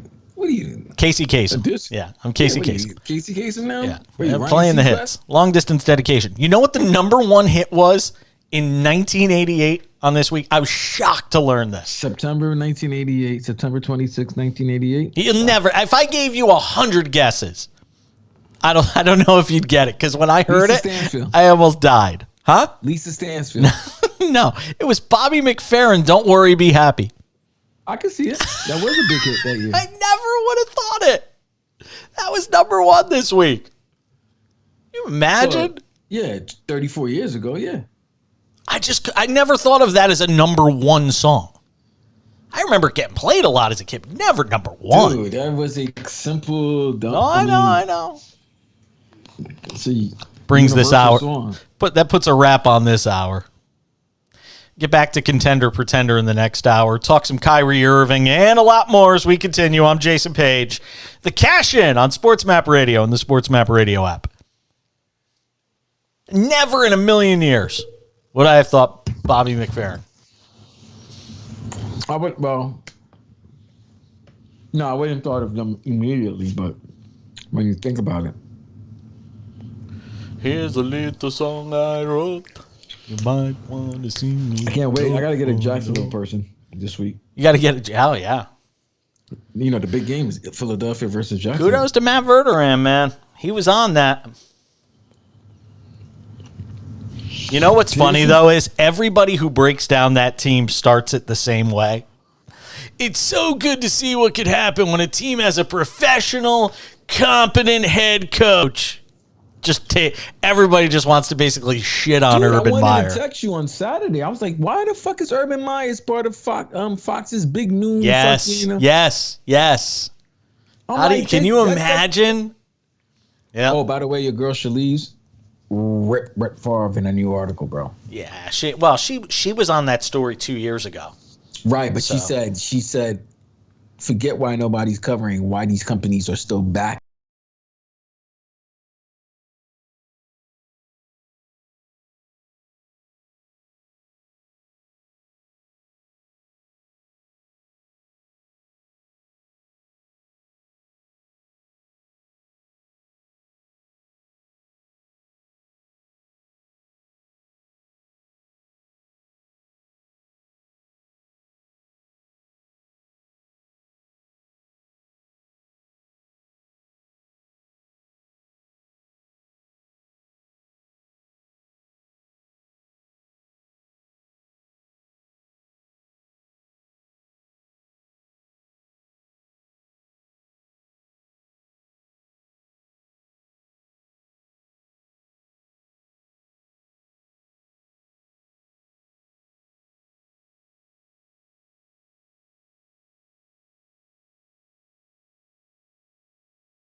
if you do anything at all, after you're done listening to the show on your radio, or if you're listening on the stream, if you get home, come and watch us. You can watch us on the YouTube, the Twitch, the Twitter. Just go follow me, Decibel88 on YouTube. You can watch there. You can go to the Decibel88 Facebook page, my Facebook page. I mean, there's a million places. Just look for the Cash In. Just do a search. You'll find it. And you can watch the show during the breaks, because there's a whole nother show that goes on during the breaks.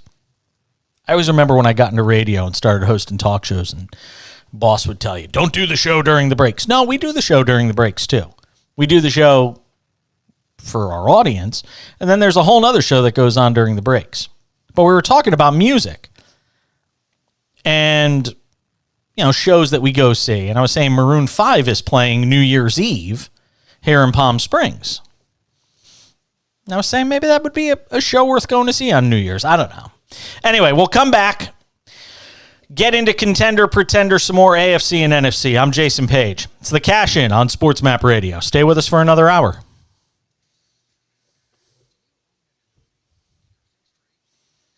Do me a favor, John. At 10, no more countdown. After 10. I don't need a 5. Man, I love the interactions. I know a lot of the hosts probably.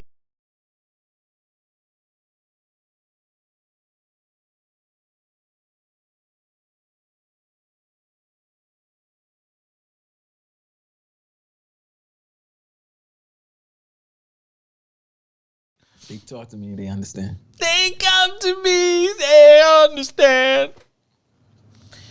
When's he gonna come back? What was that, Vlad? It's like, I wonder when he's coming back. When is that back gonna get healthy? Yeah, I don't know. Jesus, this Red Sox. Everybody's wondering who the White Rabbit is too. Oh, it's Bray Wyatt. Unless Triple H is trying to throw people off. But bring all the guys that I know. That fucking Vince can do nothing with. Unless you think that Triple H is trying to throw people off the scent, he just appeared on a show and said it's somebody that nobody is talking about, which would mean it's not Bray Wyatt. There are some people that think it's Edge. Why would Edge? That would be the third reincarnations of Edge. Nah, I'm just telling. Look. I'm just saying that's what some people are suggesting. But the idea that he went, he may have gone out of his way to try to throw people off the scent because everybody knows it's Bray. But I'm just telling you, he's saying it's not. It's not Edge. Okay, but he's saying basically it's not. I mean, bro, that's WWE. It's a different WWE though. I'm just wondering if it isn't Edge or Bray Wyatt, who else could it be? Who else was let go? That was big. I don't know. It's Bray. I hope so.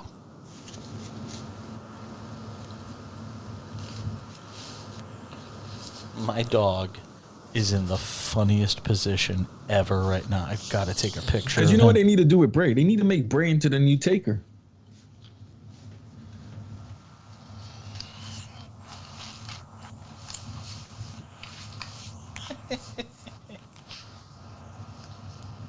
Yo, what's this craziness, man?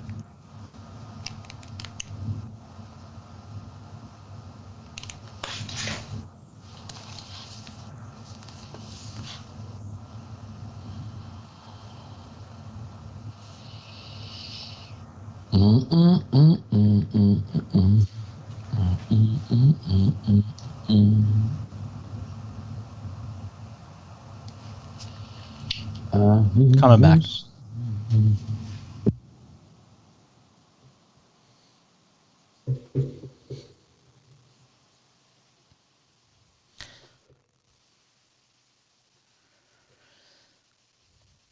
"12 minutes past the hour. Hey, that phone number, 800-224-2004, 800-224-2004. If you want to tweet at the show, you can do it at the back page. On Twitter, at the back page, if you want to weigh in Chayton tweeting at the show about Jimmy Garoppolo says, as a Niners fan, I always think Jimmy G will learn from his mistakes and get over the hump. I have this vision of guys like Elway, Young, etc., who've lost big playoff games and then eventually won. Will be Jimmy G someday. Oh, wait, but Jimmy G isn't those guys. Exactly. Glad you said it. Otherwise, I would have had to tell you that. So, finishing contender pretender, as far as the AFC is concerned, we hit the Ravens, most of the AFC North, Browns, Ravens, contender. Steelers, I'm saying no. Although a lot of people will argue with a quarterback change to Kenny Pickett, maybe that changes. The problem is the offensive coordinator is going to remain the same, and Matt Canada has been a disaster so far in that spot.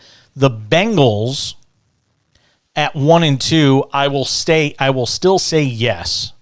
It's early for that team. Obviously, a lot of talent there, and they better shore up that O-line. I agree. Joe Burrow's on his way too much. He's not going to last. No? Yesterday, I don't know if you watched that game.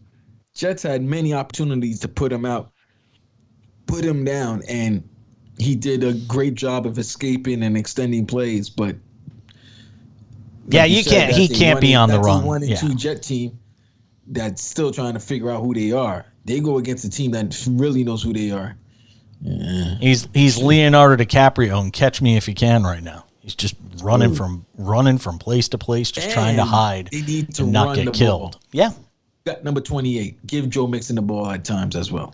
But I will still say Bengals contender as of now. AFC South, the Jaguars, yes, give me more of that, please. I mean, if I told you right now that the Jaguars are 84 points offensively and have only allowed 38 defensively, I don't know if people realize, because again, they don't get the airtime, and their games aren't on everywhere in the national spot.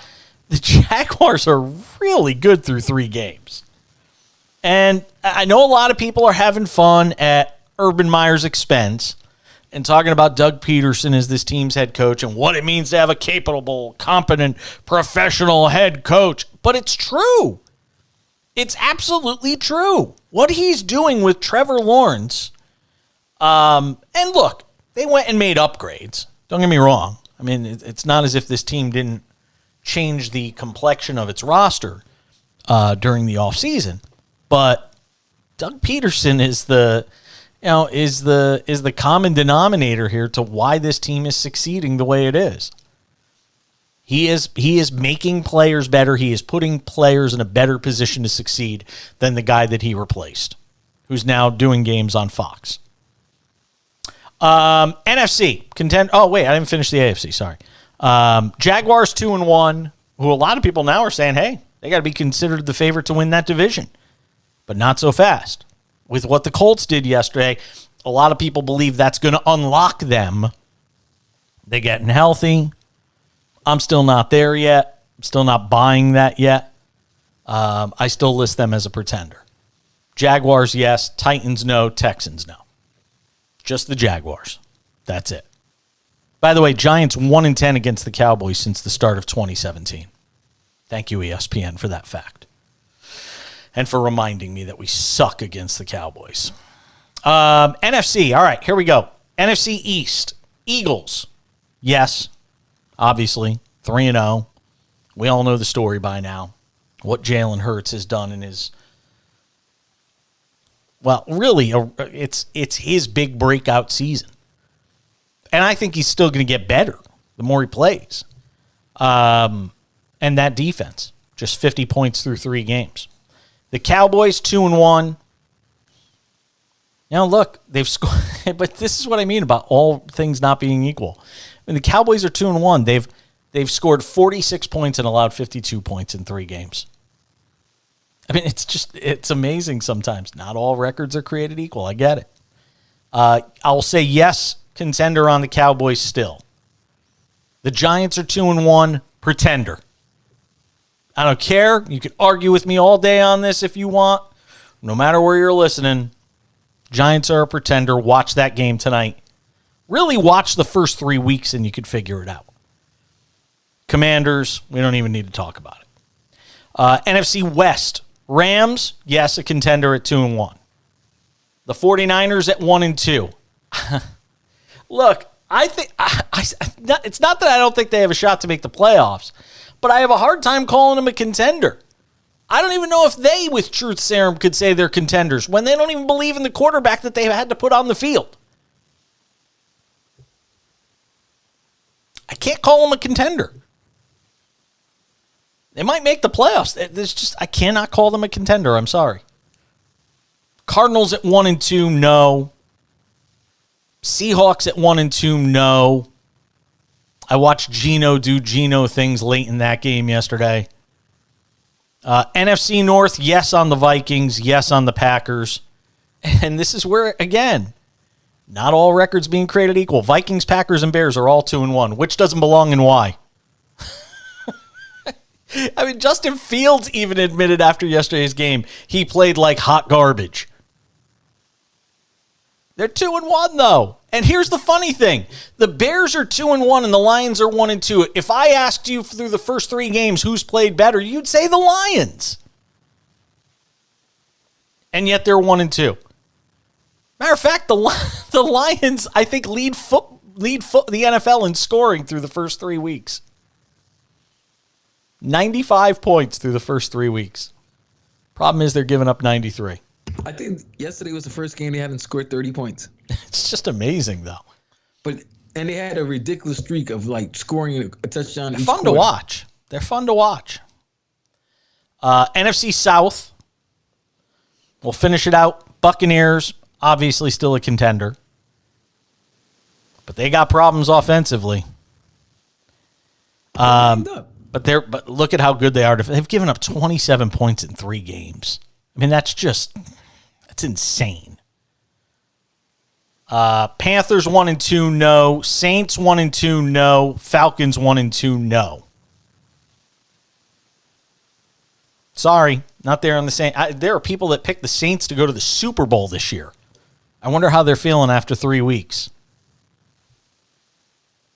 Again, and Vlad's right about this. It's 3 weeks of a very long season. I'd rather you be playing well in, week 14, week 15 than in week 3, but I mean, some of the writing is on the wall with some of these teams. I mean, even the Falcons have scored 80 points this year. I mean, through 3 games, the Falcons have scored 80 points and the Buccaneers have scored 51. Just some of the numbers are goofy. Just by the numbers, like if you put your hand over the win-loss record and just took a look at scoring and all these different metrics. If you didn't see any scores, didn't see any records, it just puts it all in a different perspective. And look, I mean, sometimes you just got to figure out a way to win games. I mean, we haven't even talked about the Buccaneers and the Packers. And honestly, there's not a lot to talk about because it was a terrible football game. It was boring. And I bought into the idea that you had these 2 future Hall of Fame quarterbacks that would figure out a way to put some points on the board, and they couldn't. And again, they're going to tell they're going to be long haul guys and tell you that it's not how you're playing now, and they'll figure out ways to get it together, and they probably will. And I have no reason to. I mean, how could you doubt them when you look at the body of work of the career of Aaron Rodgers and Tom Brady? But I got to be honest, Tom Brady, through these first 3 games, he looks like a 45-year-old quarterback more times than he doesn't. Yeah, he looks like a man that's dealing with problems at home with a wife. No, I'm not. Forget. I'm even just going to take the stuff at home out of it. I'm going to actually take that out of it because now the new reporting on that is something to the extent of the problems at home actually don't have to do with him playing football. Now, again, there's still problems at home and you take that stuff with you to work. And, some of these guys are great at compartmentalizing, but I'm just taking that out. I'm just talking about what I'm seeing, what I can actually talk about, because anything that's going on at home, we're all speculating. Let's just say what we see on the field. And what I see on the field right now, Tom Brady's starting to look like a 45-year-old quarterback. No. He is. I mean, there's no getting around it. In my year of being a Tom Brady guy, after 21 years of hating the man. No. If my best players are hurt, then I got to get in guys. I call in guys like, Cole Beasley on a Tuesday to come play on a Sunday. It's going to be hard. But with that being said, I watched that game yesterday, and I don't know how much of you watched, but I watched that game yesterday. I watched that game. All right, but hold on. Let me finish. I watched him yesterday, and there were a lot more of the, oh, that was on Brady sort of reaction than, oh, that's on a receiver not running a right route or not making a catch. I mean, he had 31 completions for 271 yards. You know what that means? He can't get the ball down the field. Who's he getting the ball downfield to? But here's the thing: how many times did he have great years in New England with so receivers? He had Gronk. No, but there were years where he didn't have Gronk, and he still had big years. He had Amendola. The years they didn't win the Super Bowls, there are years where he did not have great receivers. And look, I'm not saying he isn't still, a guy that can win you games, but you have to be honest in the assessment if you've watched the first 3 games. And look, maybe some of this is not playing a ton during the preseason. We could try and cast it off as that. Through 3 games, he is starting to look a lot more like a 45-year-old quarterback who's just a little bit slower. No, I don't believe that.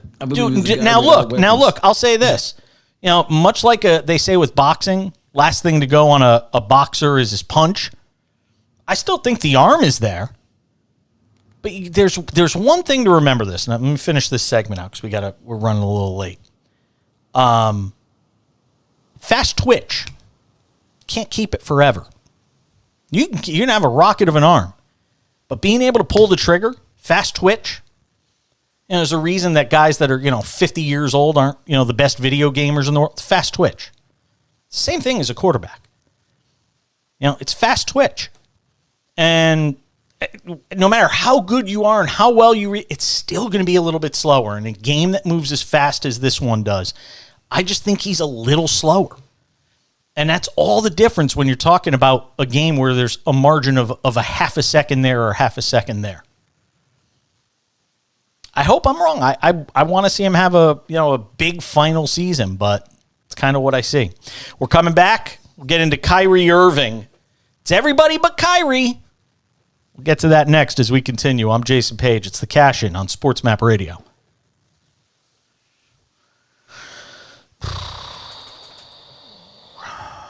Damn, how many home games they giving the Giants? What do you mean? Oh, you mean on TV? No, they play Carolina, right? In week 2, correct? Let me look. They play Carolina in the home opener. They play the Cowboys, and then now they're playing the Bears next week.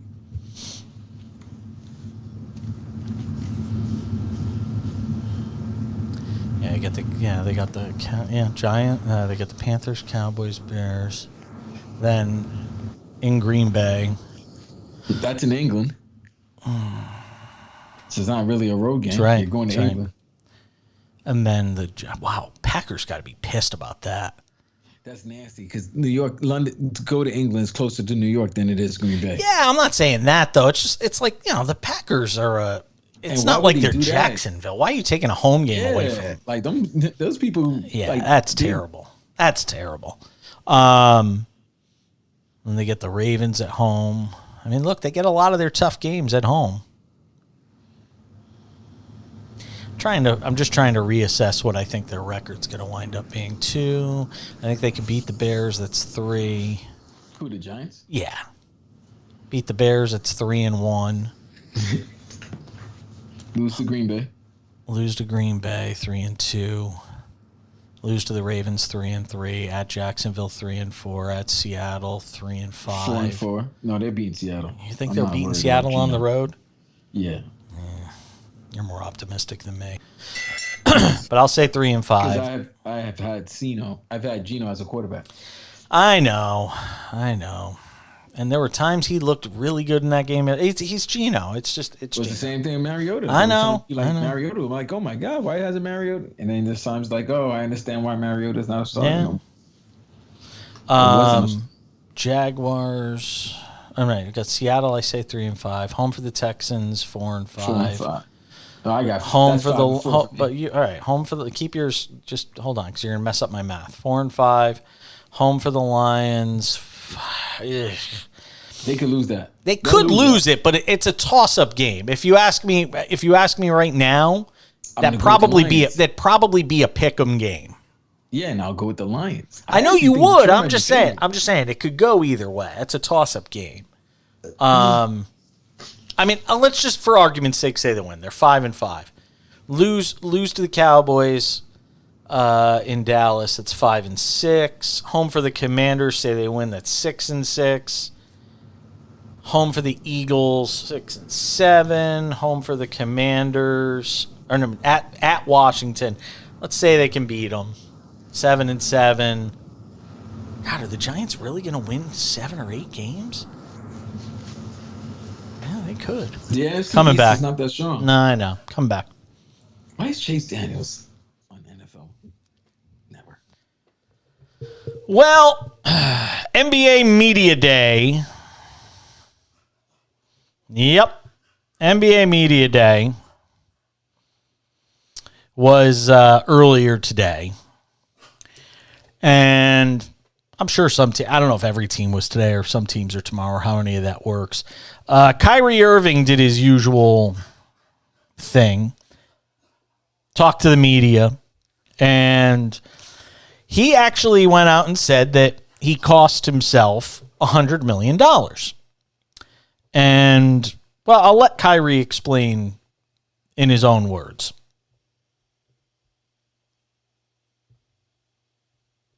Oh, tell me I don't have it. Gosh dang it.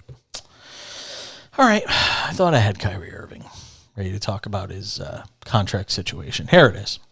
Get vaccinated or be unvaccinated, and there's a level of uncertainty of your future, whether you're going to be in this league, whether you're going to be on this team. So I had to deal with that real life circumstance of losing my job for this decision. So I was dealing with all of those emotions while trying to secure my future for my family, ultimately. So it's a lot of decisions that had to be made.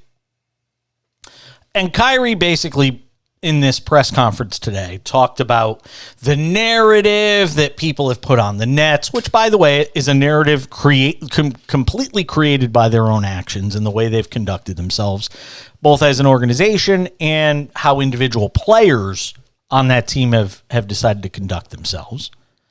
I mean, you've got an organization that's basically embracing their star player coming back to the team despite the fact that he wanted everybody fired. They wanted everybody gone. And a Kyrie Irving who was hoping he'd be somewhere else. So, I mean, if anybody wants to talk about sort of setting the narrative for the organization, Kyrie Irving has only himself and other people in this organization to blame. But for him, you know, the thing about Kyrie is, again,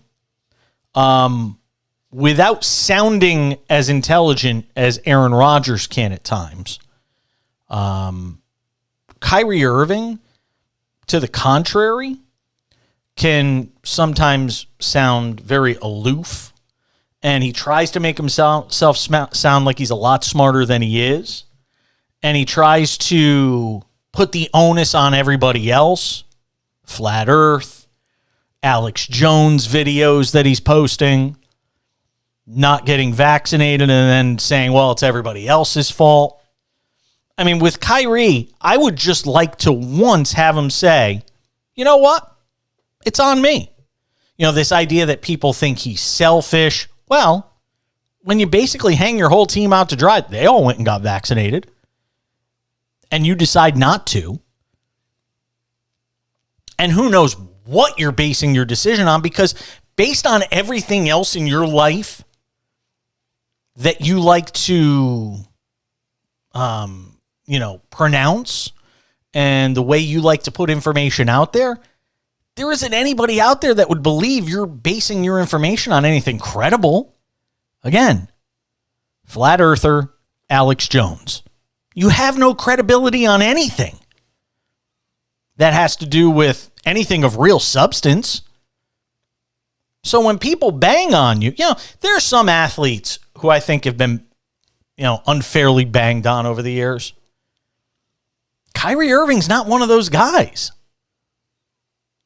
I mean, think about what the Nets could have been last year if Kyrie Irving plays the entire season. If he gets vaccinated, follows the rules like everybody else did. Think about what the Nets could have been last year when you look at the way the Eastern Conference sort of broke down last year. Middleton gets hurt, as Vlad likes to always point out with the Bucks. The Heat made a run. The Celtics were able to get to the finals. I mean, what could the Nets have been last year if Kyrie Irving was there the whole year? And there's only one reason he wasn't there. Not the vaccine. Not anybody him. One reason. Him. So when you go and point the finger, at some point, you have to be willing to do some sort of self-assessment. I can look, just compare it to my own life. If I were having a press conference before we launched this show after taking the last 6 years off, basically, and somebody said, you know what, Jason, I'll break down the last 6 years and why you weren't on the air. I could probably look at myself and say there's a lot of things I probably could have done differently to put myself in a position to be back on the air after being let go in 2016 from my last national gig. You got to sometimes just look in the mirror. And right now, when I look at Kyrie Irving, I look at a guy that probably walks around his house and doesn't have a single mirror. He doesn't have a single thing in front of him.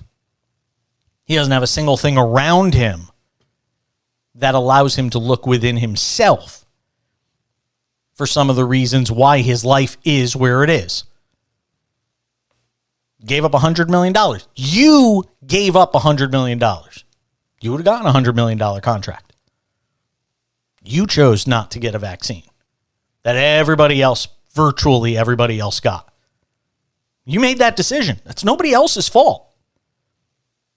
It was completely within your control. Your decision not to play. Your decision not to be on the court with your teammates. So if people are going to question your commitment, you can't blame them for questioning your commitment. Especially with regards to the way you've carried yourself, even before this issue was the topic du jour as it related to Kyrie Irving. You can't blame everybody else. At some point, you have to look at yourself. Everybody's for it. Even Kevin Durant got up there and was able on some level to say, yeah, you know what? Got to look at myself. Got to be able to, you have to be able to. Any successful person at some point or another has to either have people around them or the inner ability themselves to point to the things they are doing wrong. It can't be everybody else's fault. It can't be. At some point when you get to a stage of your career and a narrative is out there after this length of time, you've been with this many teams, at some point, you've got to be able to look at yourself and say, what is my role in this? And Kyrie Irving, refuses to do that. All right. We'll come back. You want to weigh in on this or anything else? 800-224-2004. 800-224-2004. Tweet at the show, at the back page if you got a thought there. On Twitter, at the back page. I'm a good follow. More to do on the Cash In on this Monday on Sports Map Radio.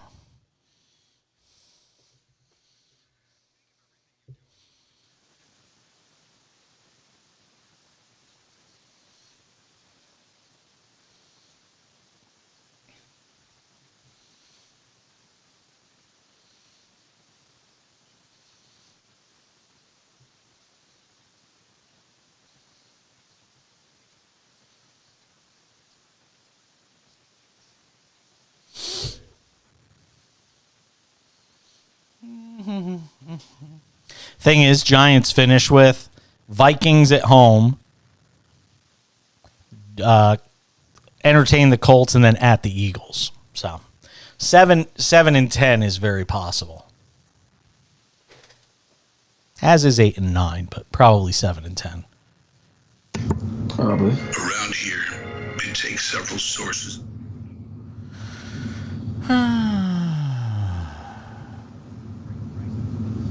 God, it's 100 degrees in my freaking condo right now. I am sweating like a pig.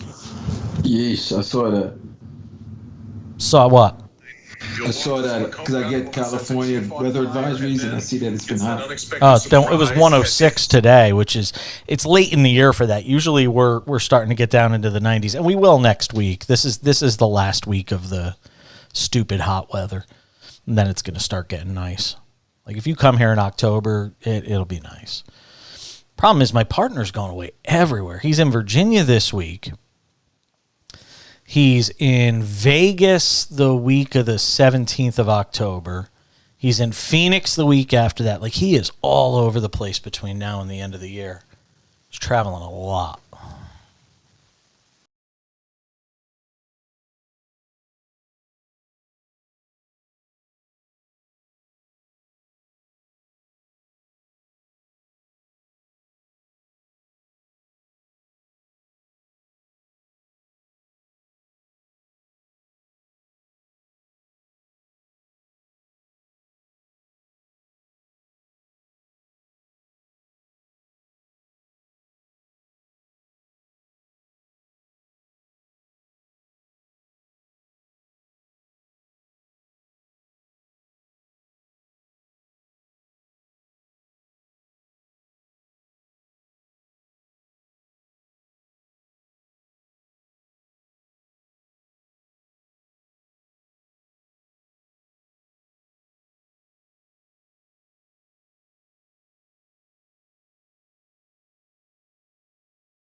Tweet saying they like that song. I don't even know what it was, Vlad. I couldn't even tell you. It was terrible. It sounded like something you'd get during like a I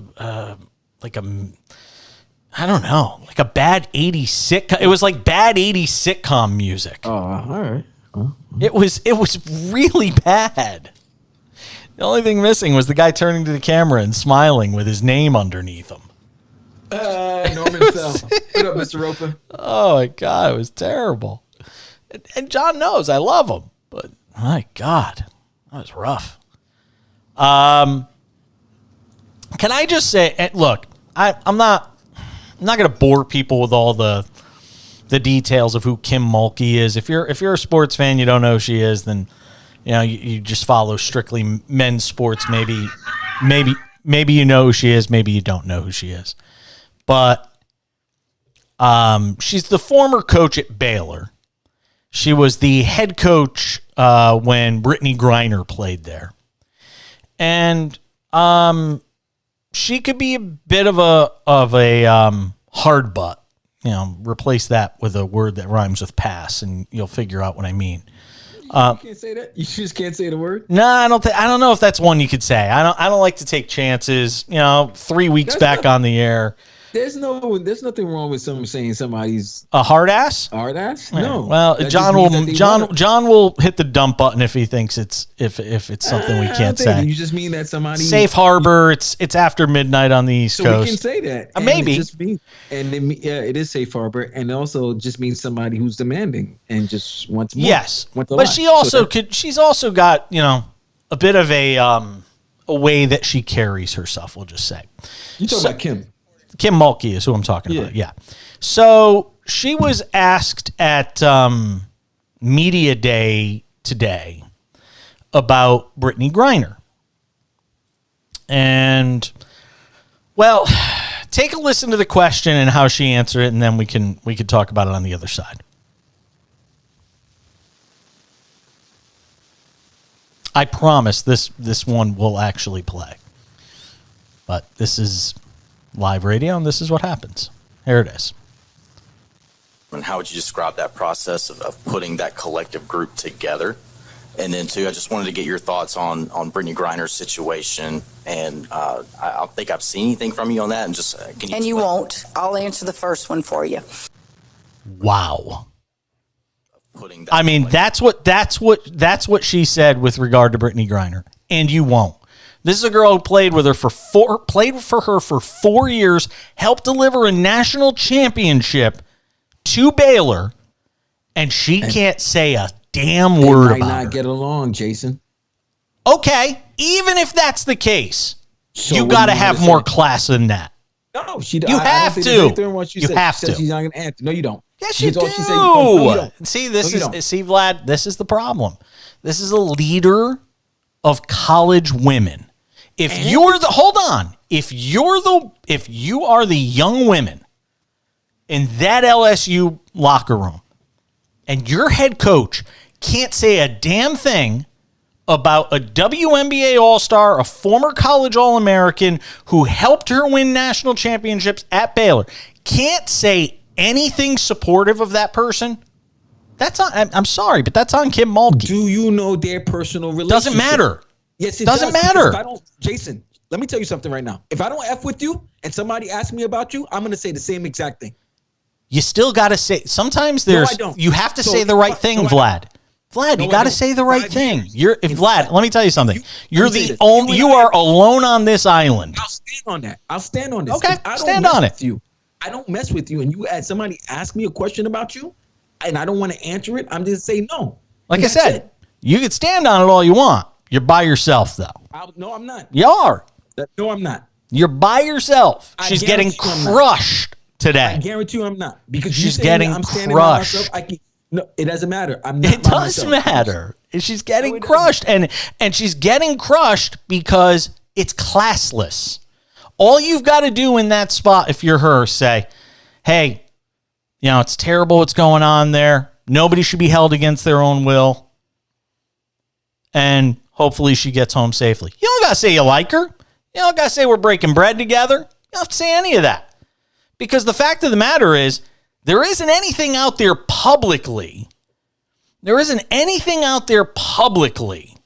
Other than the fact that Kim Mulkey is kind of anti-LGBTQ, which could have something to do with it. She is anti-LGBTQ. She is a bit of a homophobe. And you take that and throw it on top of the fact that Griner obviously lives an openly gay lifestyle. And, she's not going to say anything. But again, you don't have to say I love her. You ain't got to say any of that. You don't even have to say, hey, she helped me win a national championship. But you got to say something. I'm not going to talk about it. And that's it. To me, fam, you're not going to force me to, if I don't mess with you, nobody's going to force me to talk about you or anything. So if you ask me, if Kim does not mess around with Brittany, whatever their relationship, but clearly they've got some issues.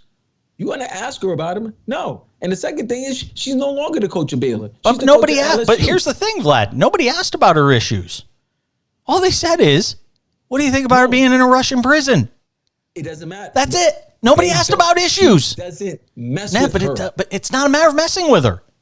It's a matter of saying the right thing. No, it's again. I'll tell you right now. If I'm a young woman in that LSU locker room, and I'm seeing my head coach out there banging on Brittany Griner, and I got news for you. She's probably got some lesbians playing on her team. I mean, it's not a good look. It's not a good. There's no way. I'll put it this way. I'll even rephrase it. If I'm LSU's, what are they called? The athletic communications people, SID, sports information director. If I'm watching that performance from her at a press conference, I guarantee he's hiding under a table somewhere. And again, this I know from having been around, major college, university, Division I athletics and seeing the way this stuff goes down. I guarantee you they're all cringing when she gives that answer.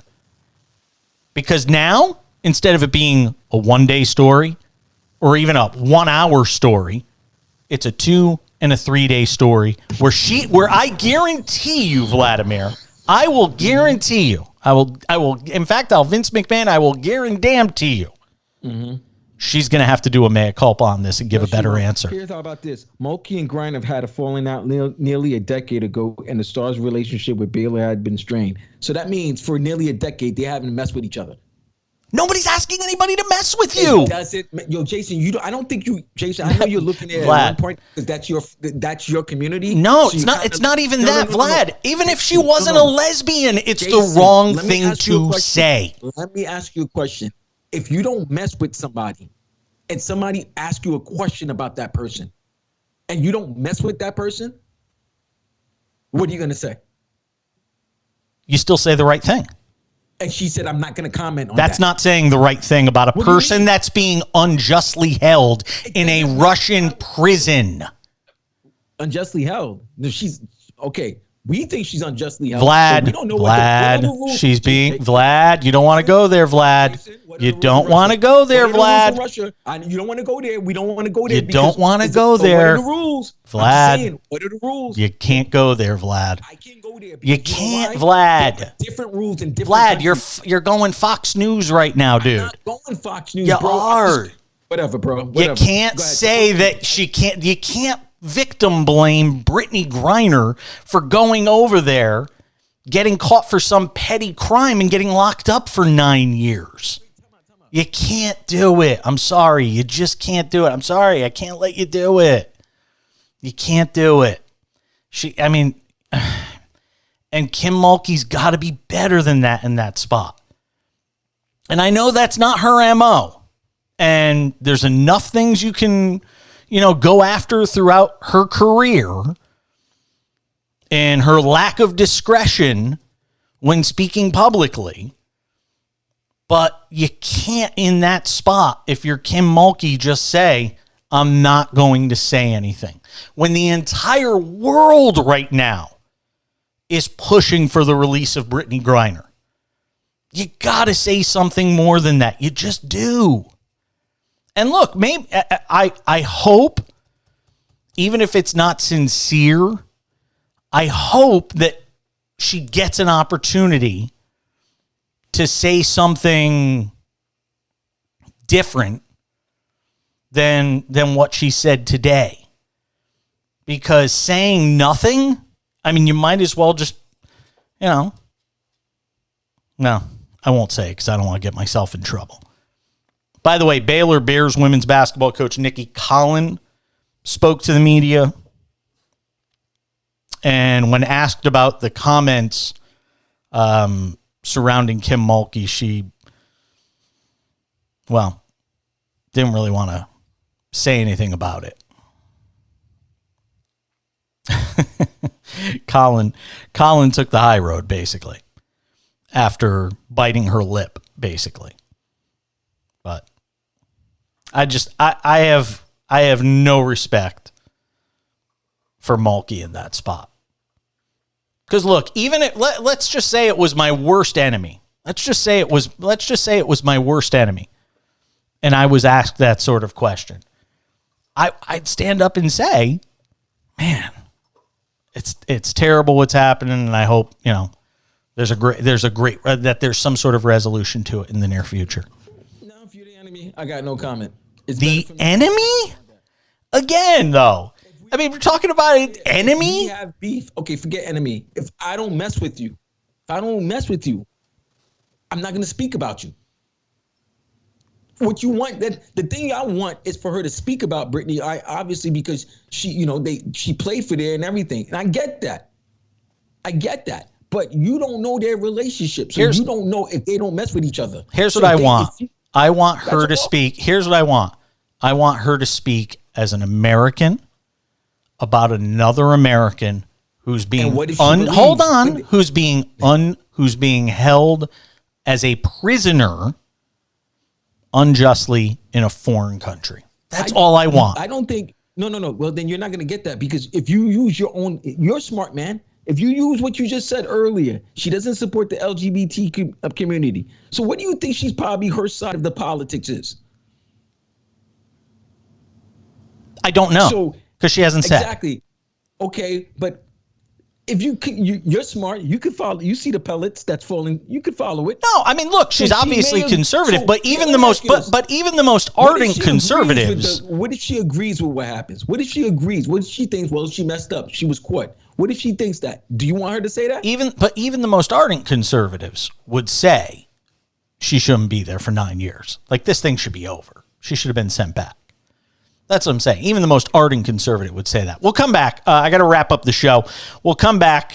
You can make what you want of Kim Mulkey. If you got a thought on it, tweet at me at the back page. Shoot me your thoughts on Twitter at the back page. We'll come back and we'll wrap up this edition of the Cash In on Sports Map Radio. I think, Vlad, your Twitter is 2087, right? Vlad? 2078. I always get backwards. It's Vlad 2078. Why would it be 87? I know, it's not your birthday.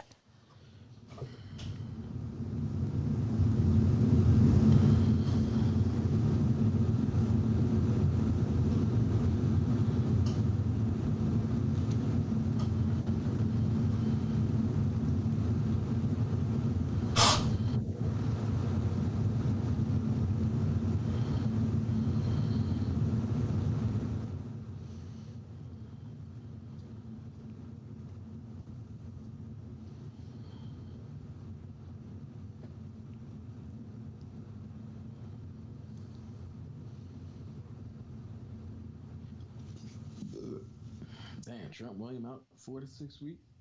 Who? Trent Williams. A lot of injuries. Yeah, it didn't look good last night with him. I thought it was going to be worse than that, actually. No, it's a high ankle.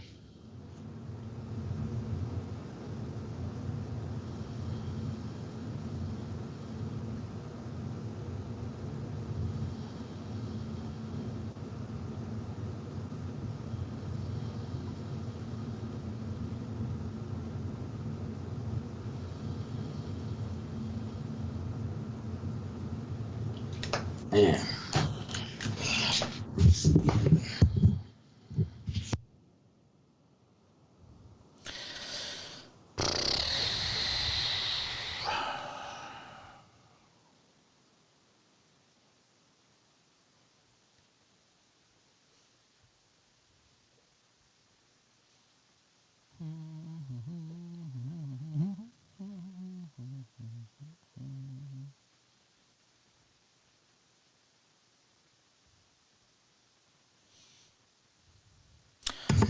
Brand. I don't know if I'm the Chargers. I like the fact that Chase Daniel on a Monday he's doing fucking NFL Network. I just don't like it.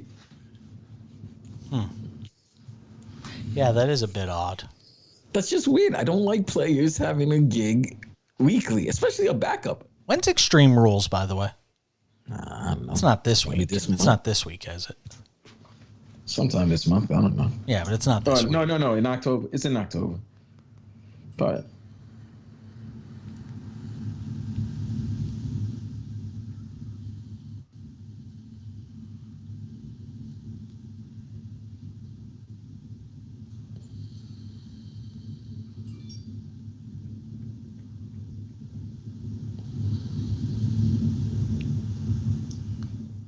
Come back.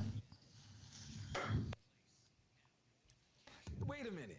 Hold the F up. And how do you win? All you got to do is follow me on Twitter at the back page. Listen, it doesn't get any easier. Follow me on Twitter at the back page.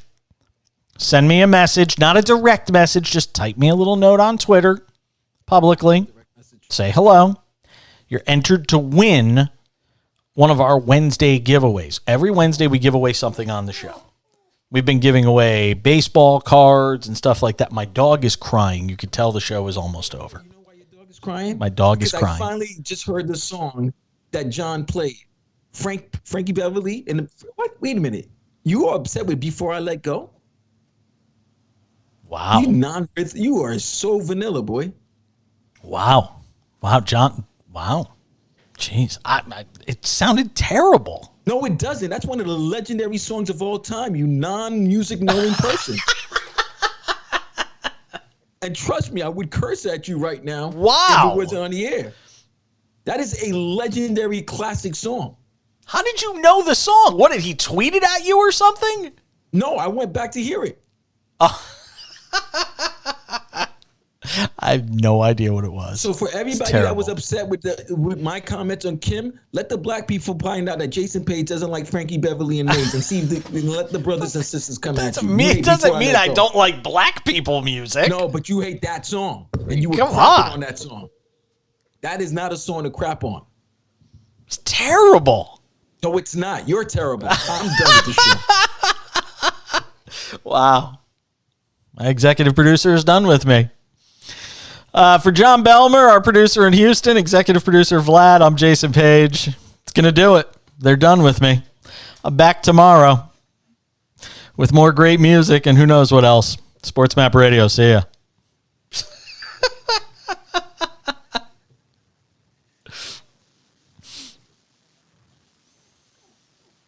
You're tomorrow? All right. Great song, John. Don't let that guy talk to you. Fucking destroy. John's cracked it up. It sounded Don't- terrible. It doesn't. Yo, you should never talk about yo. So you It see how you sounded were talking about Kim terrible. Mulkey? You talk about Frankie Beverly and Mays. You don't have every black person freaking coming at you. Who bro. is it? What's the name? Frankie What's the Beverly and Mays, man? Those are legends. Nas I said Frankie Beverly and Mays. and Mays? M-A-Z. Boy, I have no idea who these people are. clearly you don't. So that's why you should keep your mouth shut Frankie sometimes. Beverly and Mays? Boy, black people are going to destroy your ass. Frankie Beverly and Mays. Look at you. I don't know either of them. I thought I might know one. It's a group. It's not even either Oh, one of them. it's- It's a group. Look at, you know what, Jason? I'm done with you. I'm going to hang up. You have a good night. Goodbye. Sorry. That's it. It's the show. We're all done for tonight because I got nobody to talk to except myself. Everybody have a great night, including Frankie Beverly and Mays. See you tomorrow. Bye. Bye.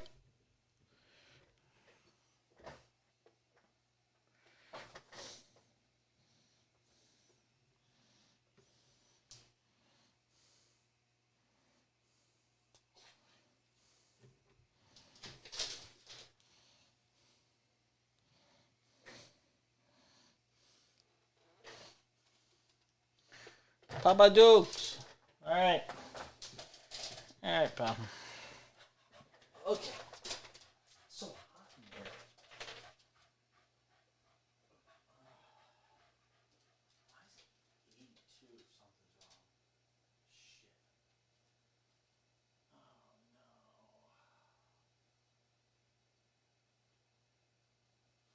Shit. Something's wrong with the thermostat again.